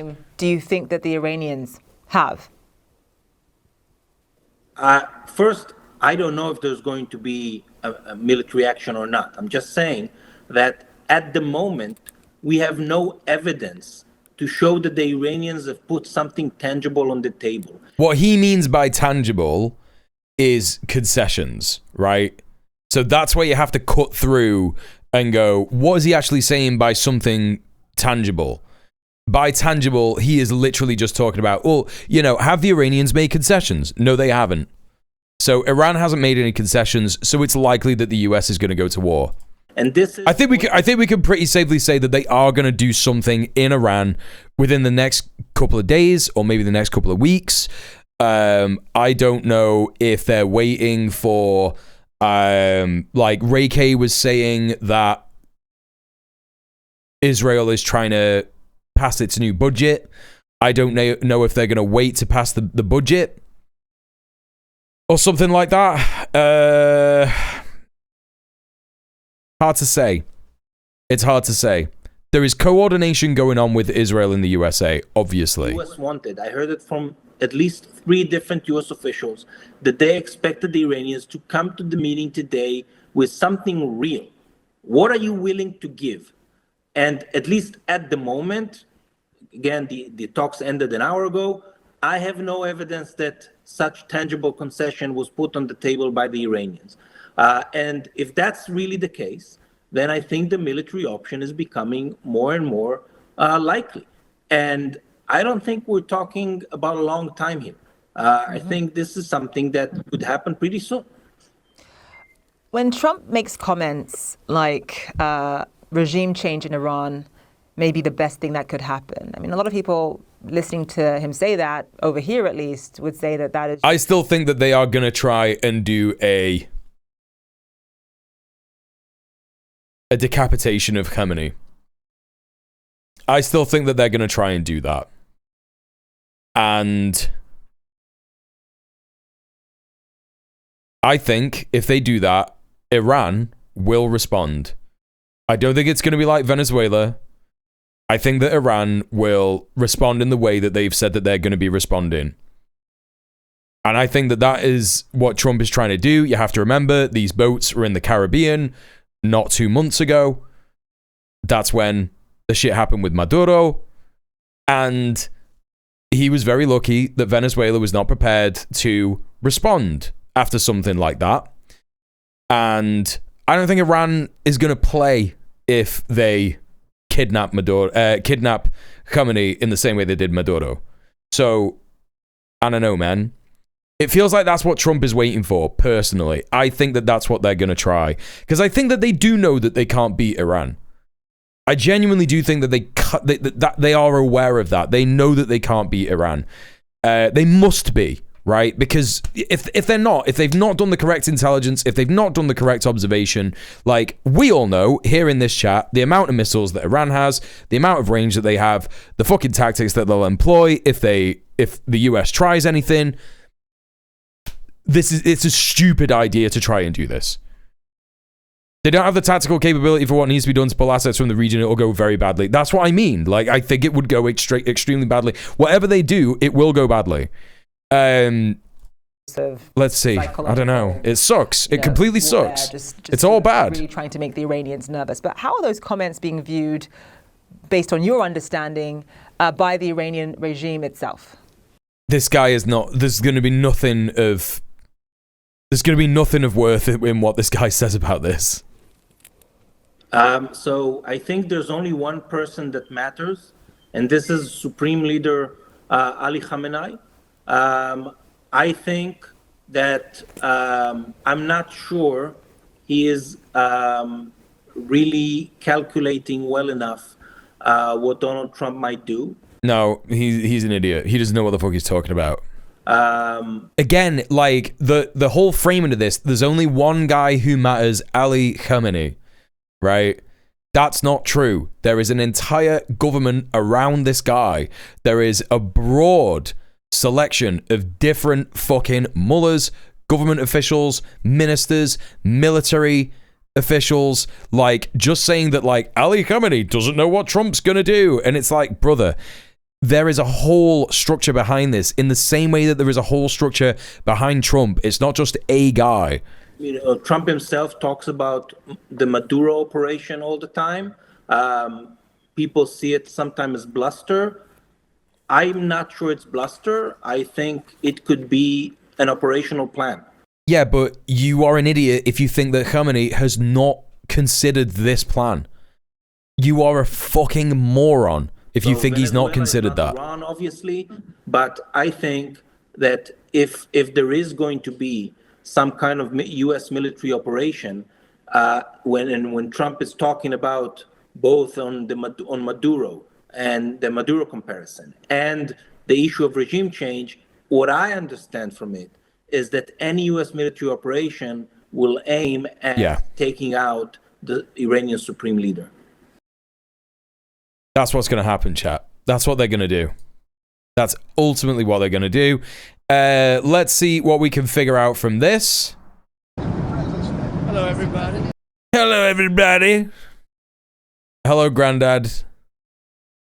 Hello, Grandpa. Hello, Steve. Hello, everybody. Hello, everybody. So, great financial numbers you saw. Low inflation, very low inflation. Prices are down, way down. Gasoline is less than $2 in many places. He's just coming out and just saying this stuff. He's just like, yep, prices are down, everything's good, it's really good stuff. Don't worry about it. Which nobody expected to see, but I did, because we're going by the initial expression of drill, baby, drill. And prices are not down and gas is nearly $3, yeah. As goes gasoline and oil and gas, so goes the rest of other products that were high. He just blurts that shit out like a busted tape, yeah. We inherited a mess, and we've brought Biden's bad. Very powerfully. Crime numbers are way down. Crime down. We did that. Million people, many of whom should not have been allowed into our country with their... Too many immigrants.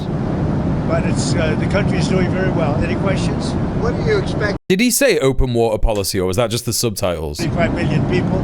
many of whom should not have been allowed into our country with their open border policy. No, he said open borders, yeah. But it's, the country is doing very well. Any questions? What are you expecting from these Iran talks in Geneva tomorrow? So I'll be involved in those talks. Okay, so his eyebrows went up.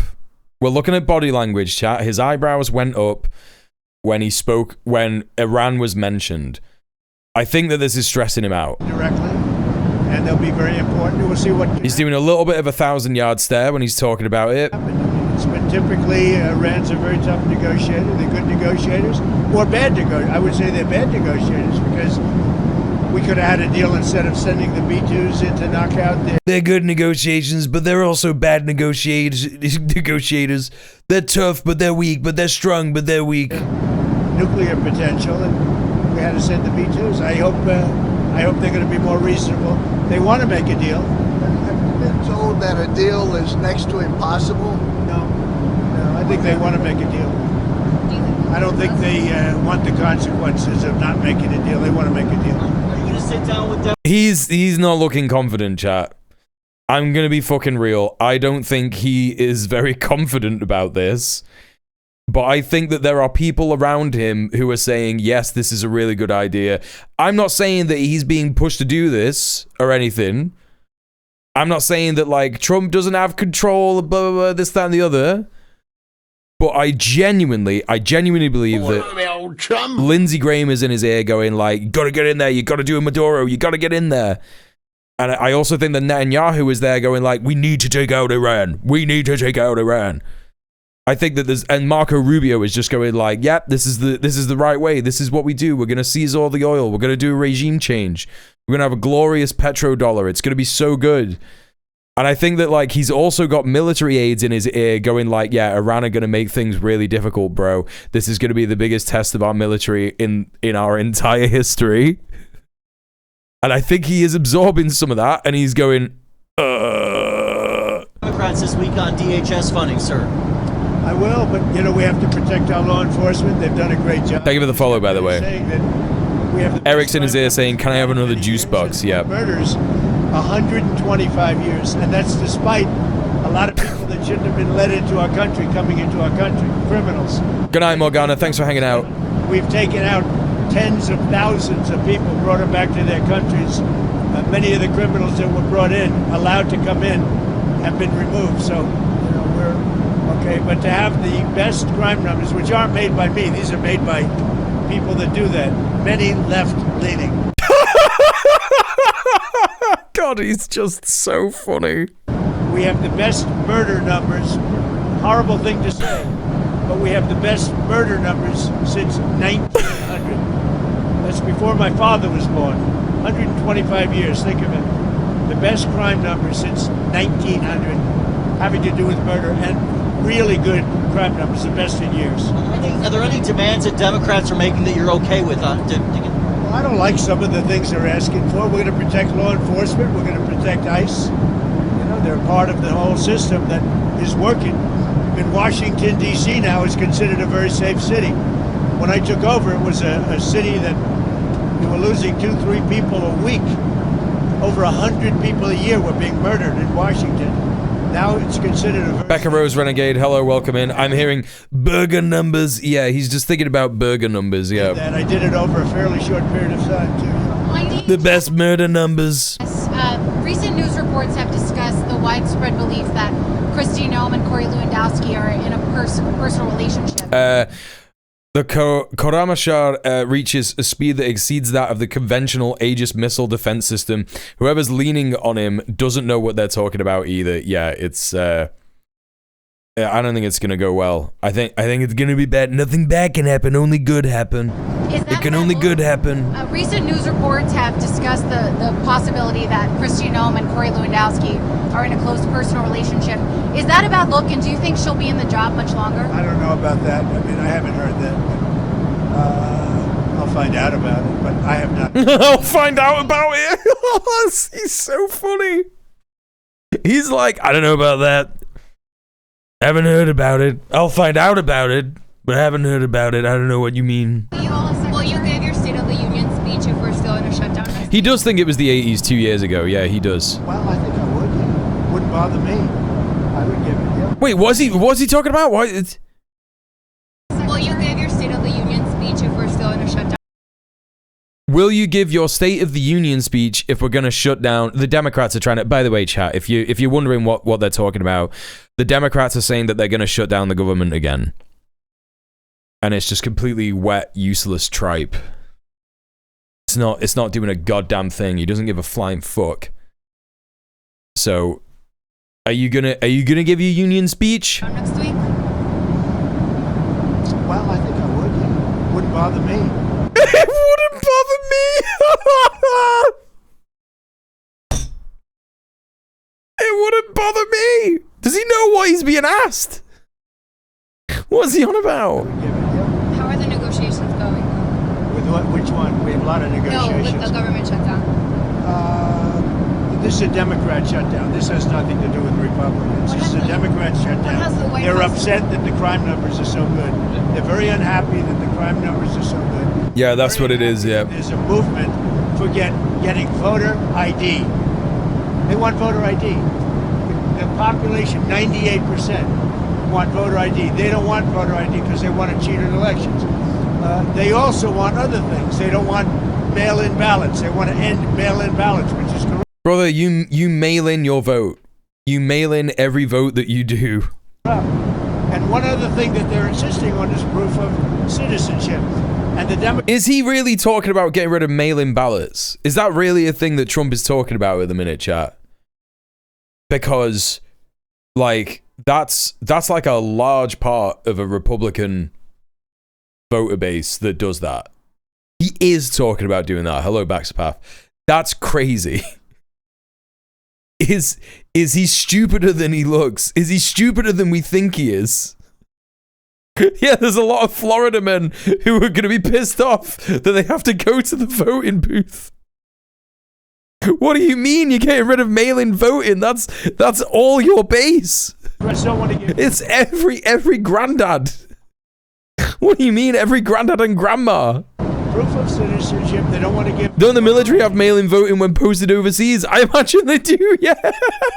Think of it. Who wouldn't want proof of citizenship? I ask you, Steve. Who wouldn't want... And why would you want mail-in... Also, Hayek been dead. It's a corrupt system. We're the only country in the world that has this system of mail-in ballots. Think of it. No, you're not. What do you mean? The only country in the world... You can do it in the UK. What are you talking about? ...has this system of mail-in ballots. Because they cheat. And the fact is they could never get elected if they ever change. They know it. If you had voter ID... There are British expats that vote from Spain. What do you mean? Proof of citizenship, they could never win an election. And they know that. And they're fighting to the hill. Yeah, I heard about the fucking Handmaid's Tale shit. They want to make it so married women need a birth certificate with their married name on it as a form of voter ID. No, it's so weird. It's so weird, dude. With men playing in women's sports, I put it down with transgender for everybody. I put it down with a horrible open border policy. I love it when he says transgender for everybody. It's so good. What a great phrase. As being ridiculous. Transgender for everybody, it's ridiculous. No voter ID. And I put that down in the same category with men playing in women's sports. I'm going to add a fourth category. They don't want voter ID. Go ahead. What is he talking about? What does he mean? What do you mean you're going to put that down with men playing in women's sports? What are you talking about? It doesn't even make sense. That she and her husband are getting... It's just say anything. It's say anything. The Epstein matter to divert attention from you and that your administration has something to hide. What's your response? I have nothing to hide. I've been exonerated. I have nothing to do with Jeffrey. That's the bro. That's the guiltiest response I've ever heard in my entire life. Matter to divert attention from you and that your administration has something to hide. What's your response? I have nothing to hide. I've been exonerated. I have nothing to do with Jeffrey Epstein. They went in hoping that they'd find it and found just the opposite. I've been totally exonerated. In fact... He really puts way too much faith in his Department of Justice. That's so funny, bro. That's so funny. Oh my god, he is coping so hard. He's kind of doing that face that he did at when he was doing the 2016 debates and stuff. You know, that really like, you know, there's loads of like images of him doing that. Liberals love to post it because he looks like demented when he's done it, right? I think he's been told that they've got it under control, but I also think that he scrolls Twitter very late into the night. And I think that he knows what people are saying. Epstein was fighting that I don't get elected with some author, a sleazebag, by the way, and I've been totally exonerated. No. Epstein was fighting with some author to stop me from getting elected. They're getting pulled in, and that's their problem. Some author, a sleazebag? Is he talking about Alan Dershowitz? Who is he talking about? They're gonna have to see what happens, but I watched her in Munich, and she seriously has Trump derangement syndrome. Do you think that she should publicly testify? You know, I've been totally exonerated on Epstein, and it's really interesting because they've been pulled in. Think of it, they've been pulled in. Clinton and many other Democrats have been pulled in. Yeah. Who are they? No one cares about the fact that they're Democrats, but like, I am interested to like, who are the other Democrats? Who is he? Who are the other Democrats that have been pulled in? I don't understand. Who are you referring to? Sprinting from the Caribbean to the Middle East is about to hit its 8-month deployment mark. Usually they're deployed for about 6 months or so. Is there any concern that U.S. carriers are being stretched too thin? I'll answer the question later. Mr. President.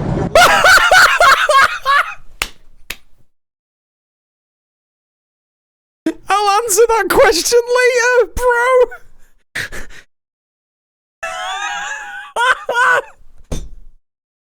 Chat, they don't know what they're doing. He doesn't know what they're doing.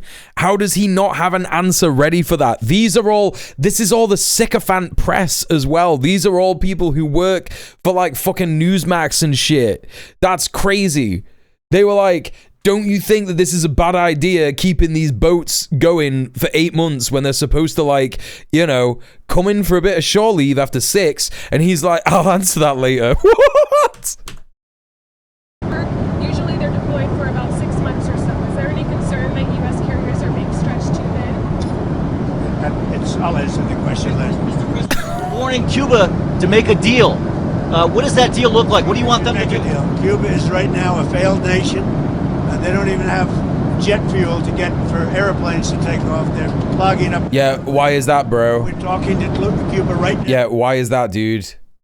Why don't they have any fucking fuel? Nothing to do with your involvement, nothing to do with what you're fucking doing to him, you fucking piece of shit. And Marco Rubio talking to Cuba right now, and they should absolutely make a deal because it's a humanitarian. What deal? What deal are you talking about? What deal is Cuba gonna do? Stop being communist?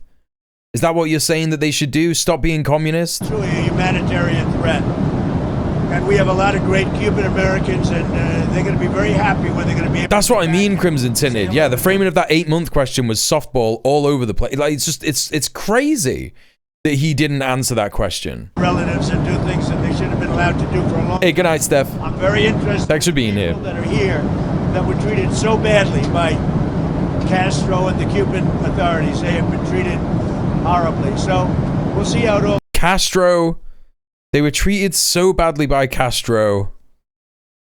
Why were they treated badly, dog?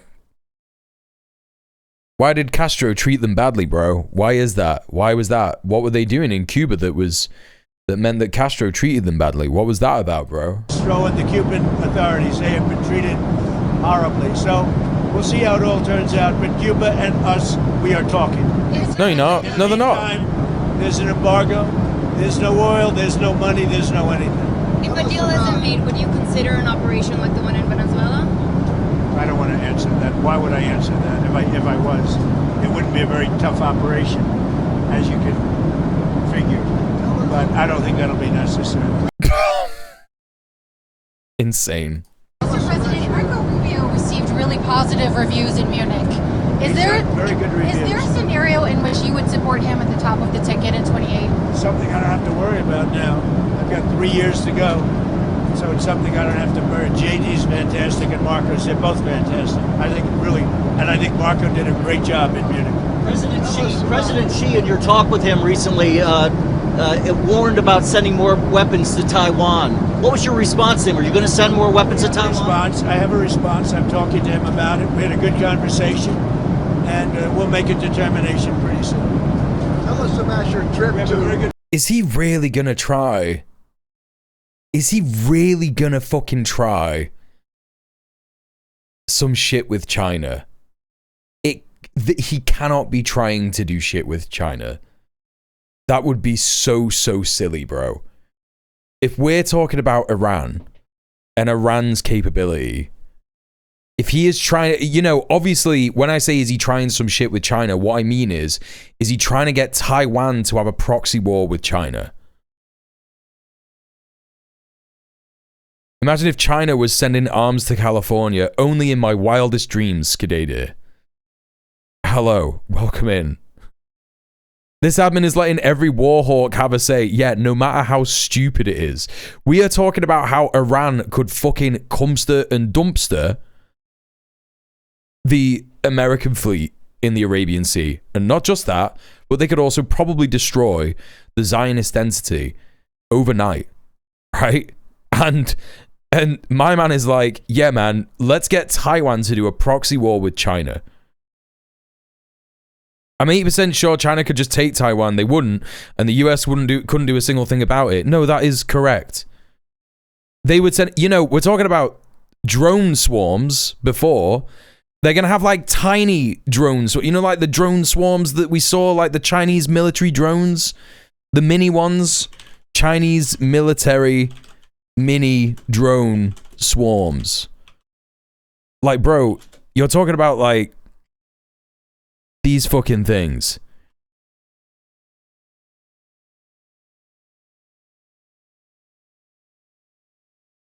Mosquito-sized micro drones and shit. Like, this is crazy, bro. They've got these things, mosquito-sized micro drones for covert operations. There's probably a bomb in here that could take off someone's head, right? And then you've got like, where are these, there's videos of this shit. Oh, by the way, it is Chinese New Year today. Lunar New Year. Happy Lunar New Year, everyone. Year of the Horse. Let's fucking go. The year of endlessly driving forward, despite setbacks. This is what I'm talking about.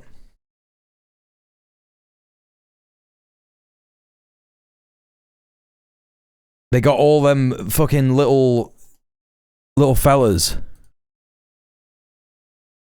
These boys. Wait, these boys. Where's the videos of this shit? Where the fuck is the videos of this stuff? The videos are absolutely fucking crazy. Unmanned warfare mode. China just showed off a drone swarm that could be controlled by... what? This video from China. Oh, bro, what the fuck? I don't think this is military, but this is so interesting. What the fuck is this? Looks like something straight out of a sci-fi movie, except it's real. Flying sword drones that move with hand gestures. At first glance, it seems like an AI-generated video, but upon closer inspection, you realize this flying sword from China is actually a swarm of drones that can be controlled by hand gestures. Built by a hobbyist inventor named Fan Shisan. Okay, this is nothing to do with the military or the government. This is just something cool. Anyway, you know what I'm talking about. You know what I'm on about, right? Relationship with... How is he gonna try and start shit with China? It's so silly. NATO has 3 years until they calculated they couldn't possibly beat China. They're bad at math, but still, yes. I guess in April. I'm sorry, tell us about your trip to Rome, Georgia on Thursday, your trip to Marjorie Taylor Greene's old district. Well, we have a lot of people that want to take Marjorie Taylor Greene's place. Many, many candidates, and I have to choose one. And they say whoever I endorse is going to win. But we have a lot of good candidates who want to take her place. So your court of peace meets for the first time sometime this week. You said it could be the most consequential international organization ever. That's a high bar. What do you want for this first meeting? Well, I think it can be. We're going to have all world leaders. They're putting up tremendous amounts of... Marjorie Trader Green is very funny. Go far beyond Gaza. I think it'll be peace all over the world. And we're working... What? Wait, what? We're going to have all world leaders. They're putting up tremendous amounts of money. And I think it's going to go far beyond Gaza. I think it'll be peace all over the world. And right, but we don't have peace in Gaza, so now what, buddy? Working in conjunction with the United Nations. Look, the United Nations is there.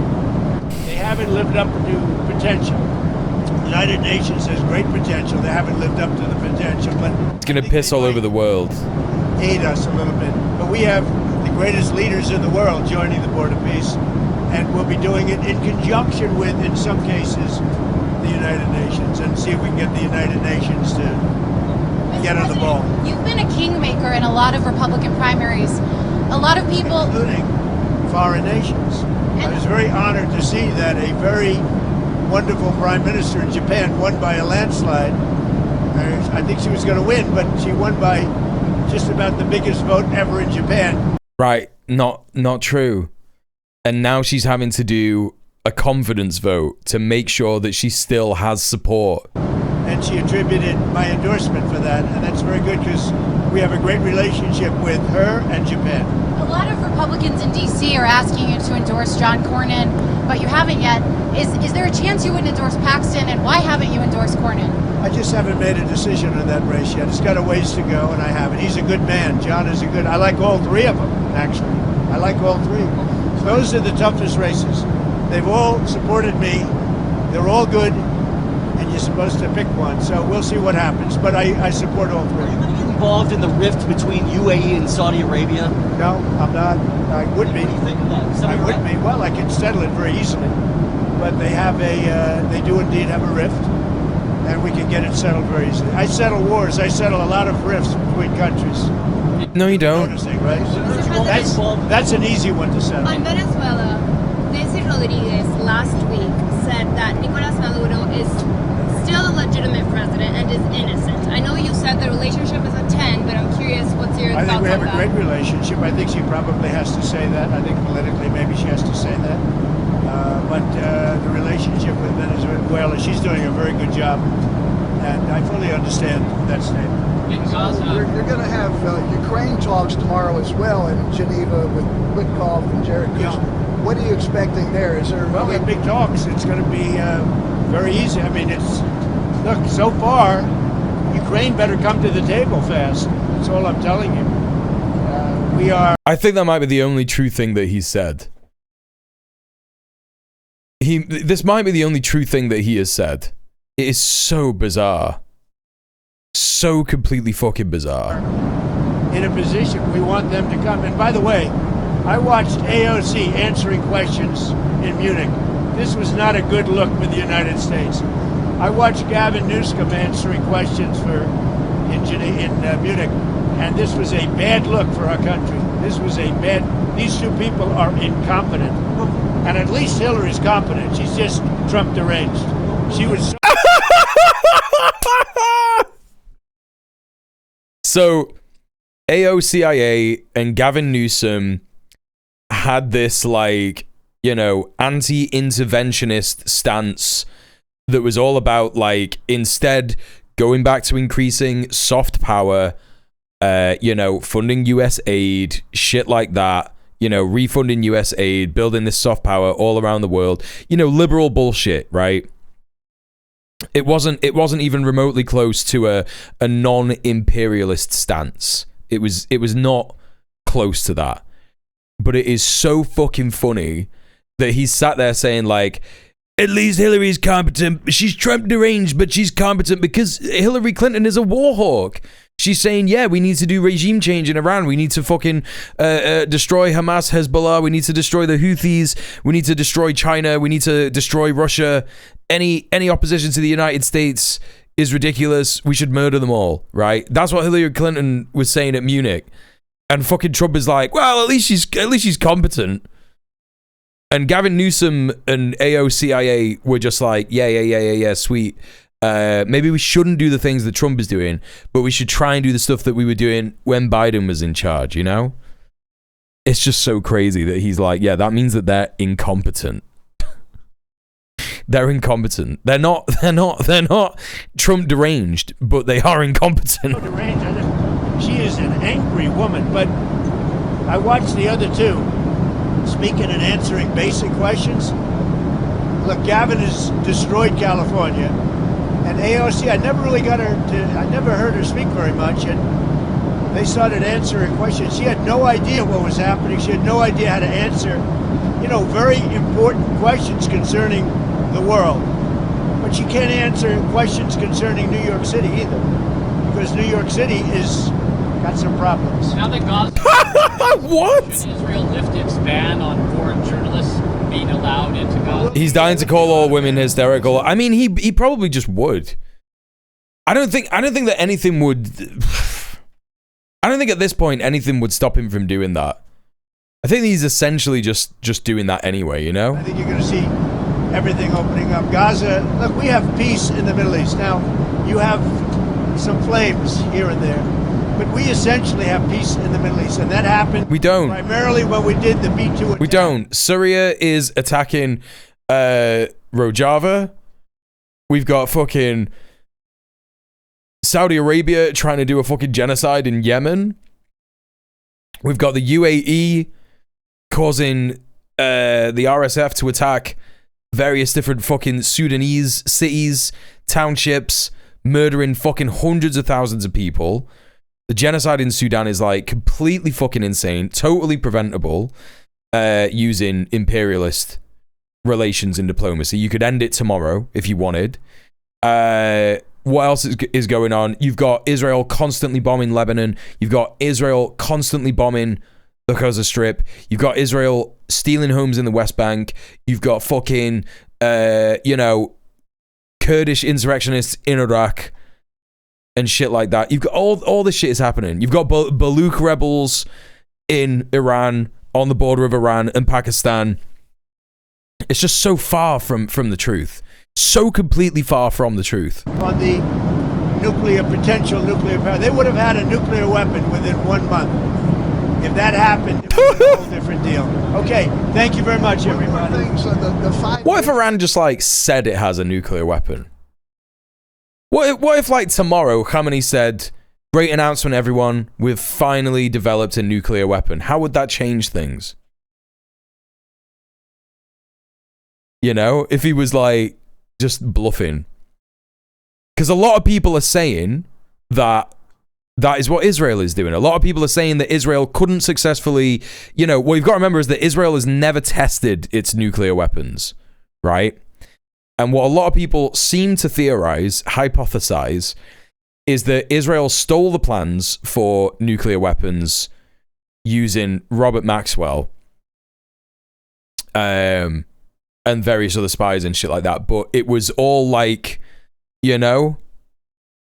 it was all like piecemeal information on how to build the nuclear bomb. And people think that Israel just says that it has a nuke. That's what people think. I'm Israeli and these are my nukes. That's what I'm saying. And so what if Iran just said that it has a nuke? What if a random earthquake happened in Iran? Yeah. Weapons of mass destruction all over again? No, they're doing that anyway. They don't need. I don't think it would change the narrative and say that they're doing weapons of mass destruction, because they're already saying that Iran is developing weapons of mass destruction. That's kind of what they're already doing, right?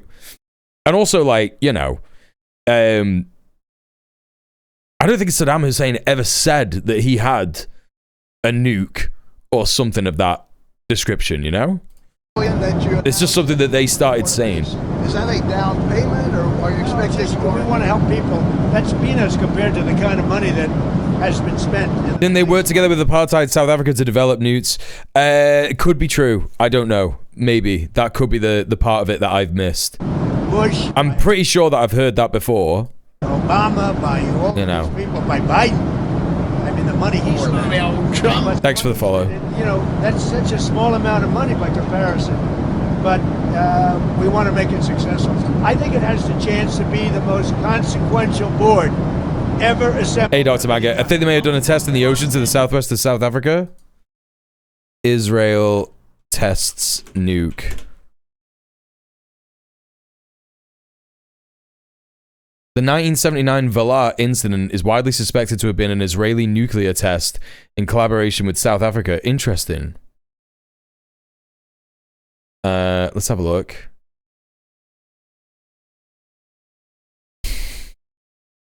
INS Tannin, one of 5 Dolphin-class submarines believed to carry nuclear-armed cruise missiles. Israel is widely believed to possess nuclear weapons. Estimate of Israel's stockpile range from 90 to 400 warheads. That's a bit of a big discrepancy. Based on what sources? Wisconsin Project on Nuclear Arms Control. Bulletin of the Atomic Scientists. Israel has a stockpile of over 300 nuclear bombs. Yoni Hirsch. That's Israel Hayom. That's not real. 2016, Colin Powell leaked emails. Israel has 200 nukes, all pointed at Iran. Former U.S. Secretary of State. I don't believe it. Nuclear weapons. Who has what at a glance? Arms Control Association. States of Nuclear Forces, Federation of American Scientists. Nuclear Overview. They could have some nukes. Do they work good? Who knows? Believed to possess a nuclear triad of delivery options by F-15 and F-16 fighters, Dolphin-class submarines, launch cruise missiles, and by the Jericho series of medium to intercontinental range ballistic missiles. They have them, but they're like mini nukes from Fallout? Could be.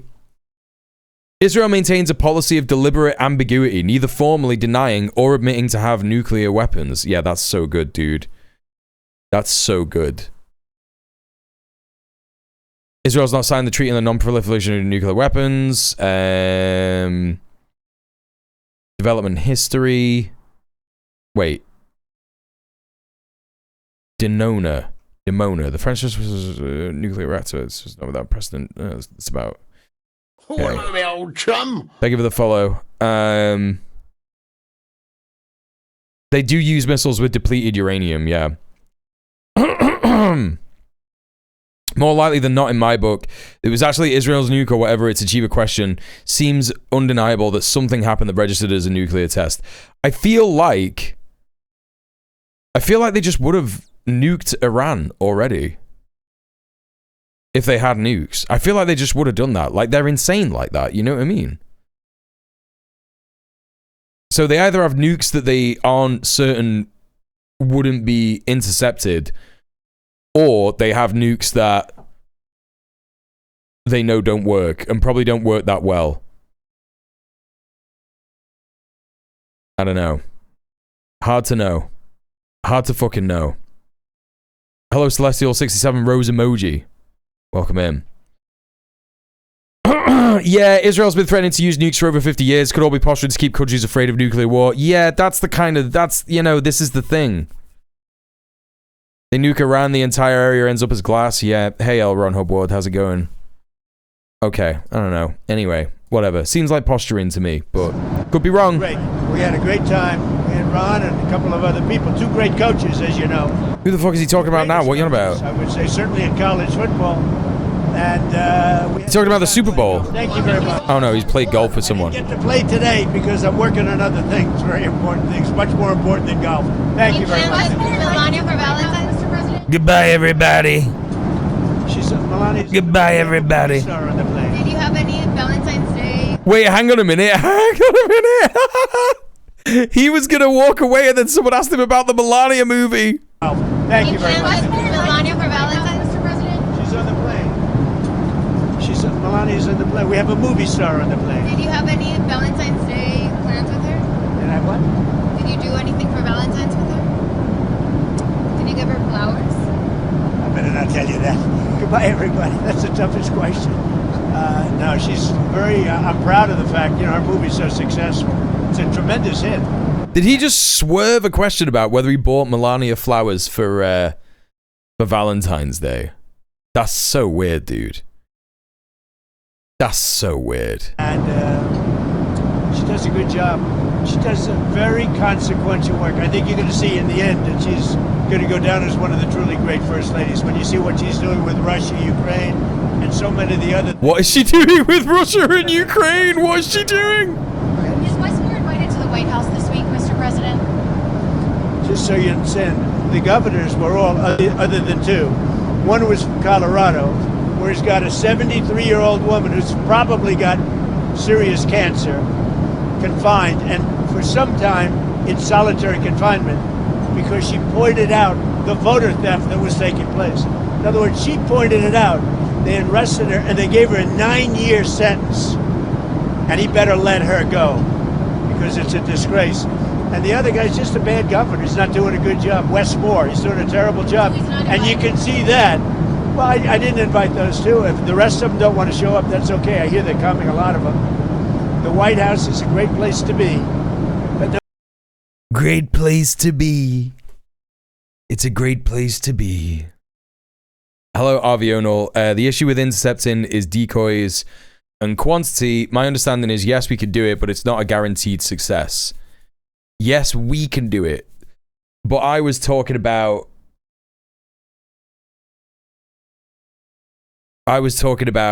if Israel had nukes, it feels like they would just have used nukes already. So either they know that, like, you know... Do you mean we as, like, the human race? You know? Is that what you mean? Like, we as in the human race? I'm wondering who you mean, like, by we. But anyway, welcome to the stream. I hope you're good. A number of myths that have been busted recently. Krav Maga is shit dancing lessons, not the most devastating martial art. They stole Krav Maga from Wing Chun. Yeah. I was thinking we as in NATO. Oh, right. Okay. Yeah. Well, I wasn't thinking about NATO getting bombed. I was thinking about if Israel has got nukes, it probably would have just used them to bomb Iran. I don't know. Yeah, so... A bit shit, really. Can't do the job. IDF can't get recruits and incredibly badly trained. Iron Dome did not work at all well. Well, not just the Iron Dome, but David's sling and arrow. And also the Thard defense as well. It's almost like everything they brag about has been called out and found false recently. Yeah, that's it, right? Anyway... On the eve of fresh talks between Iran and the United States and Switzerland, the Iranians were keen to show their military might. Not with ballistic missiles, which the Americans want on the negotiating table, as well as Iran's nuclear capacity, but their naval gear in the Strait of Hormuz. Perhaps Israel would also nuke Paris, London, and Berlin, like they repeatedly said. I just don't think that's going to happen. Possible reminder that it can disrupt one of the world's most critical oil choke points. Iranian state media reporting that the exercises are defensive, but the timing is nonetheless striking. The US deployed a second aircraft carrier to the region, joining what Trump has called a beautiful armada. Publicly, Washington has said it wants strict limits on Iran's nuclear program and limited ballistic missiles range, while Tehran says it's only willing to discuss curbs on its nuclear program in exchange for sanctions relief and won't accept zero uranium enrichment. It is so funny that they call that thing the Samson option or the Samson directive or whatever, because what they're implying is that the Imperial Core is the Bible character Samson, and that if anything bad happens to Israel, that would be like Delilah cutting Samson's hair. Like, Israel is Samson's hair, and so the Imperial Core's power is entirely contained within Israel. It's like, what the fuck is going on? What do you mean? Israel is more in the arms dealing business than anything else. They've been selling outdated defense weapons to Ukraine. I don't think they're in the arms dealing business. I think that that's just a thing that they're doing with Ukraine, because they don't develop their own weapons. They don't build their own weapons. They get everything from the USA and from manufacturers in Europe. They're talking about him tearing down the columns of the temple, as far as I know. Right, okay. They're referring to that bit. Well, okay. I think my one is funnier. Also, hey, Finger, what's going on? Welcome in. Speaking today... Naval strategy, the Aegis defense system they have are there for intervention, but as mentioned, the current Aegis systems are not proven against hypersonics except the ability to target them, yeah. The US Secretary of State... It's because Samson died taking out a shitload of Philistines. Oh, right. Yeah, Marco okay. Rubio said that while the US is still committed to diplomacy, they remain cautious on the prospect for a breakthrough. I mean, we have to understand... Why are they... Did they get the... Wait. Did they get the flag wrong? This is Hungary. Oh, okay. They said Hungary. All right. Speaking to Marco Rubio speaking in Hungary. I was like, did they get the flag? Did they get the Iranian flag wrong? And won't accept zero uranium enrichment. Speaking today in Hungary, the US Secretary... Because, you know, it kind of looks like the Iranian flag, just like without the emblem in the middle, you know? Marco Rubio said that while the US is still committed to diplomacy... By the way, chat, look how good it is when we have the cat cam on. Yeah? Aww. Look how good it is. This is, you know, this is why I should be getting £25 every day. As soon as I start streaming, every day, it should just be like £25 in donos, unlock the cat cam. You get shit like this. He's just having a little comfy time, isn't he? It's just crazy that he's like that. By the way, chat, this is my full-time job. Please consider giving me some money. I'm getting sanctioned by the UK benefits system at the minute. It's pretty bad. Regardless, the amount of money that I get in benefits anyway is not even remotely close to minimum wage. I have a pretty shit quality of life in terms of, you know, what I can afford to do. Shit like that. You know, zero savings, yada, yada, yada. So there's the sob story. If you do like what you're watching, if you've laughed, if you've had fun, if you've learned something, please consider donating to the PayPal to help me pay my rent, my bills, and eat and shit like that. If you can't afford to pay on the PayPal, don't worry. It's all good. You don't have to do that. Please consider going to one of my socials, one of my social medias, and I don't know, just like liking a video or retweeting it or commenting on it or something like that. Or you could retweet the Go Live links that are in the chat right now.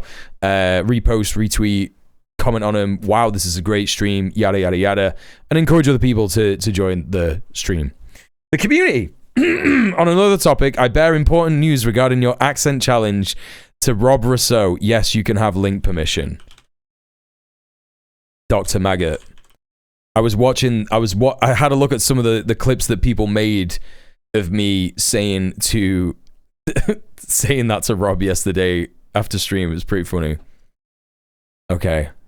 They remain cautious on the prospect for a breakthrough. I mean, we have to understand that Iran ultimately is governed, and its decisions are governed by Shia clerics, radical Shia clerics. Radical Shia clerics. People make policy decisions on the basis of pure theology. Where you going, Melpert? That's how they make their decisions. So it's hard to do a deal with Iran. We've always said it's hard, but we're going to try. Already in Geneva, ahead of tomorrow's talks, Iran's foreign... Let's take a look at this.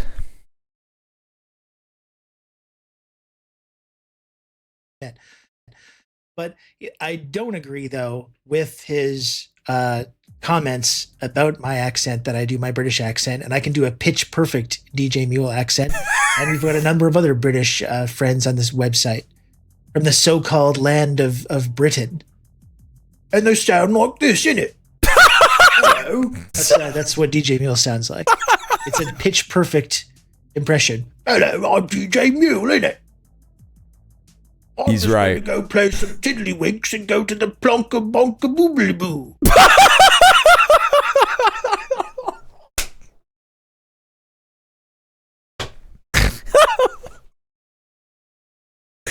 Yeah, he's got me down. I'm always saying this. I'm always saying this exactly like that. Called land of Britain. And they sound like this, innit? Hello. That's what djmuel sounds like. It's a pitch perfect impression. Hello, I'm djmuel, innit? Does he know that I was joking about that? Does he know that I said that? Because that's what I said. That's how I said he does an impression of me. That's what I said. I said he does it like that. Oh, what a legend. Yeah, no, I love that. I love that, dude. That's got to be an alert now. I don't like the job that... Oh shit, wrong video. Here we go. Prime Minister Abbas Araghchi met with the UN nuclear watchdog chief. But tomorrow's anticipated meeting between the top Iranian diplomat and the US delegation, led by Steve Witkoff, will once again happen indirectly. In the streets of Iran, canvases of political defiance and mistrust in the United States, signifying perhaps the fragility of these imminent talks. And the question holds, will ordinary people who demonstrated for fundamental change... Yeah, that's dope. I love that, Dr. Maggot. ...with thousands killed, remain caught in the middle, facing crippling... It's so interesting that Channel 4 is sticking with the thousands killed and not saying 30,000, 40,000, a billion, gorillion, everyone in Iran is dead. I just think that Channel 4 are more like... They're more keen to do proper journalism than the BBC. It's just crazy. Economic conditions, further brutal repression, and the threat of war. Well, joining me now is the former US State Department official, Jennifer... I'm just going to run to the toilet chat real quick. ...extensively across the Middle East and was the Deputy Assistant Secretary for Iran under President Biden. What do you make of President Trump's approach? Good morning or afternoon there, and thanks for having me. So I think that, President Trump has tried to style himself as the president of peace, and ultimately, despite the military buildup that we're seeing across the region, would clearly prefer to come to some sort of negotiated settlement with the Iranians. That being said, I think that the Iranians continue to play for time. The regime is in a very difficult situation. And whether or not they're able to extend the negotiations and provide enough reassurance to the Trump administration, not to mention the Israelis, that they are really willing to step back from their nuclear program remains to be seen. I mean, obviously, the Iranians were hit by the Israelis and Americans. But what kind of military capability do they have when the United States has placed so many naval assets so close? I mean, if this does turn to military action, is the US military in danger? I know that the U.S. military is in danger in terms of, likelihood of losing, but certainly the Iranians can inflict significant damage. They do have a ballistic missile program, and it's referenced in the report that we just... Let's all pretend Kay's been forced out when Mule gets back. Too late. Too late. I saw it. My heart did jump a little bit, actually, when I saw that in the chat. Holy shit, Kid Starver stepped down. So that was good work with the all caps. The all caps was good. Saw. All right, Mia, thank you so much for being here. Take it easy. Ballistic missiles can reach certainly U.S. installations throughout the region, as far as to Israel, if not Europe. So they are a significant concern. But not all damage is military, of course. The Iranian regime... I don't know how I would handle that, right? I don't know how I would handle that.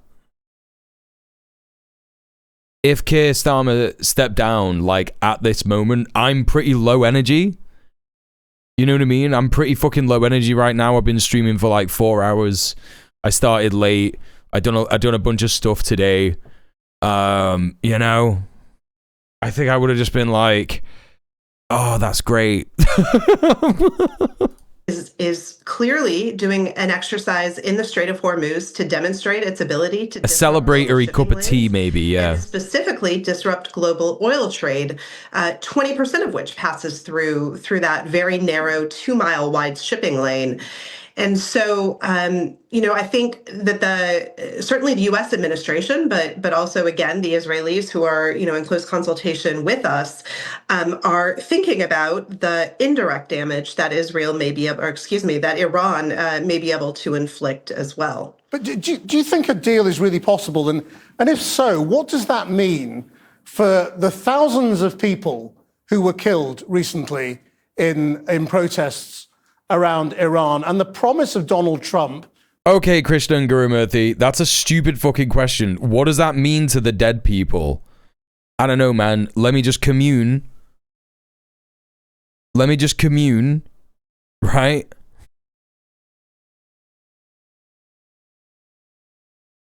And find out. Come on, dude. What is this? That help was coming. Yeah, that's a great question. I am personally quite skeptical that a deal can be reached. Certainly, you could set back the nuclear program, which was already set back through US and Israeli strikes this summer. But the greatest danger really remains Iran's ballistic missile program and its network of proxies in the Middle East. You know, Hezbollah has been degraded, Hamas has been degraded, but the Houthis are still active. Proxy groups in Iraq are still active. And so all of these represent an ongoing threat to the United States, its allies, and certainly our military installations. Well, yeah, still think he might, right? I wanted to brag that I was right about Keith. I still think he might. Okay, listen. I am now currently browsing Blue Sky to see if there's any news about him. I'm like, please, please, please, please, please, please, please, please, please. God, that would be so funny. You know? I hope this lady gets the job at the end of this cleaner interview. Hey, Absolute Rubbish, how you doing? Welcome in. Oh, God, it's so ridiculous. Without real intent by the Iranian regime to change course, therefore, I think that it is quite unlikely that a long-term diplomatic fix is going to happen over the coming days. And certainly, you're absolutely right that those who pay the highest price for this are the protesters in the streets of Iran, who were indeed promised that help is coming. You know, I don't think that military action was necessarily the best solution at that moment. But unfortunately, the United States signaled that that was what it was undertaking. And so, as you note, a lot of lives were lost through that.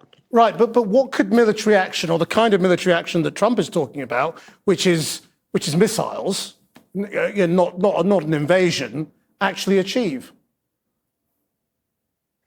So there's a couple different avenues. It could take out significant Iranian government and military facilities and installations, and therefore hobble the ability of the regime.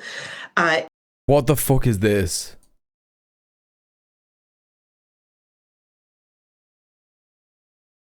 This can't be a real account. This can't be a real account.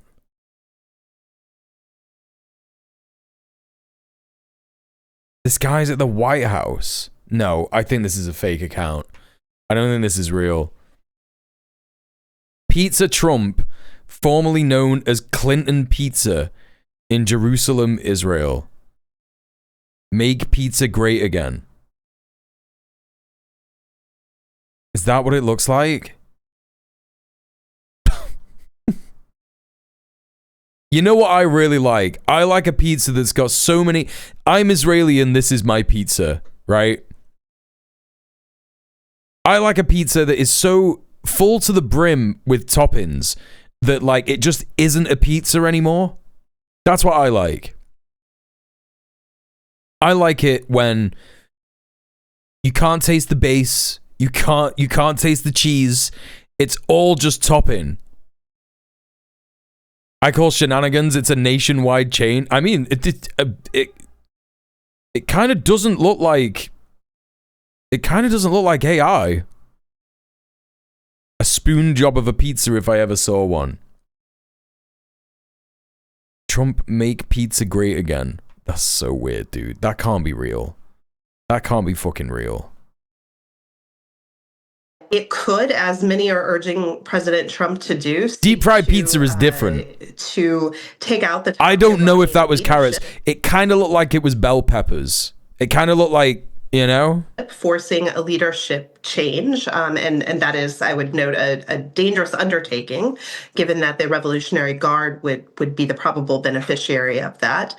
I like to heavily stack my oven pizza with onions and peppers and extra mozzarella. Yeah, but if you're making like an oven pizza, it's going to be bad, right? It's not going to be the same as getting like a fresh, straight out of the oven, you know, pizza, wood-fired oven, shit like that, you know? Continue to strike simply nuclear and... Not even tomato paste, just chopped tomatoes. Could seek to provide, you know, kind of widespread damage in a way that forces the Iranian regime to agree to concessions that they are not necessarily prepared at the moment to take. But I think it is notable and needed to be said that regime change, which many people are talking about, is not a likely outcome of any type of activity that the United States is currently considering undertaking. I mean, just briefly, do you think the military action is going to happen? I think it is inevitable. I don't know that it is inevitable this week or this month. Certainly what my eye is on at the moment are Israeli elections no later than October. It is certainly well known that Prime Minister Netanyahu has long desired the type of strike that would take out or eliminate the current regime in Iran. And I believe that the U.S. and Israel will likely be looking at a timeline aware that Israeli elections, not to mention U.S. midterms, are in the offing. So I think by the end of summer. By the end of summer, something is going to happen. I think this person is wrong. I think it's going to happen next week or some shit. Let's take a look at this. This is Fox Live now. I just want to skip to the bit. Is there any actual footage of live operations? Okay, we're not watching this stuff. We're not watching it. We're not watching any of that. Okay. Well, hey, look, chat. Here's the thing. I've had a long day. Yeah. I've had a long day. It's been a good stream. I'm just calling it here. That's what's happening. Now, please stick around for the raid. Because, look, I said yesterday, and Sorka pointed it out at the end of the stream. I said yesterday that I would not be streaming for 6 hours yesterday, but I streamed for 6 hours despite the fact that I was late for the stream and I was doing a bunch of stuff.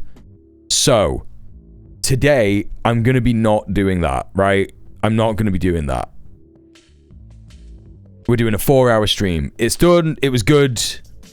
It was great stuff. Thank you so much for all the support today. It's been really good. Thank you so much for all the donos. Thank you so much for all the subs. Thank you so much for all the bits. Thank you for the follows. Thank you for just being here and being great chatters. I really appreciate all the chats that we have. It's really fun. Some people are so fucking funny. It's great.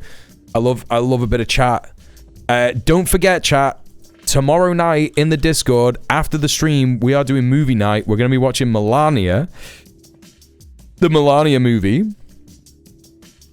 And it's going to be bad. So we're all going to watch that together. And then the night after that, we're also going to be watching The Apprentice, which is supposed to be a good film about Trump and his politicization or whatever, right? So, please consider stopping by for movie night. I'll be back tomorrow. But in the meantime, we are going to go and raid Audra Rains. She is streaming. What is she streaming? The Outlast trilogy? She's doing all of them? That's crazy. Oh, the Outlast Trials test. Sorry, not the Outlast trilogy. That's...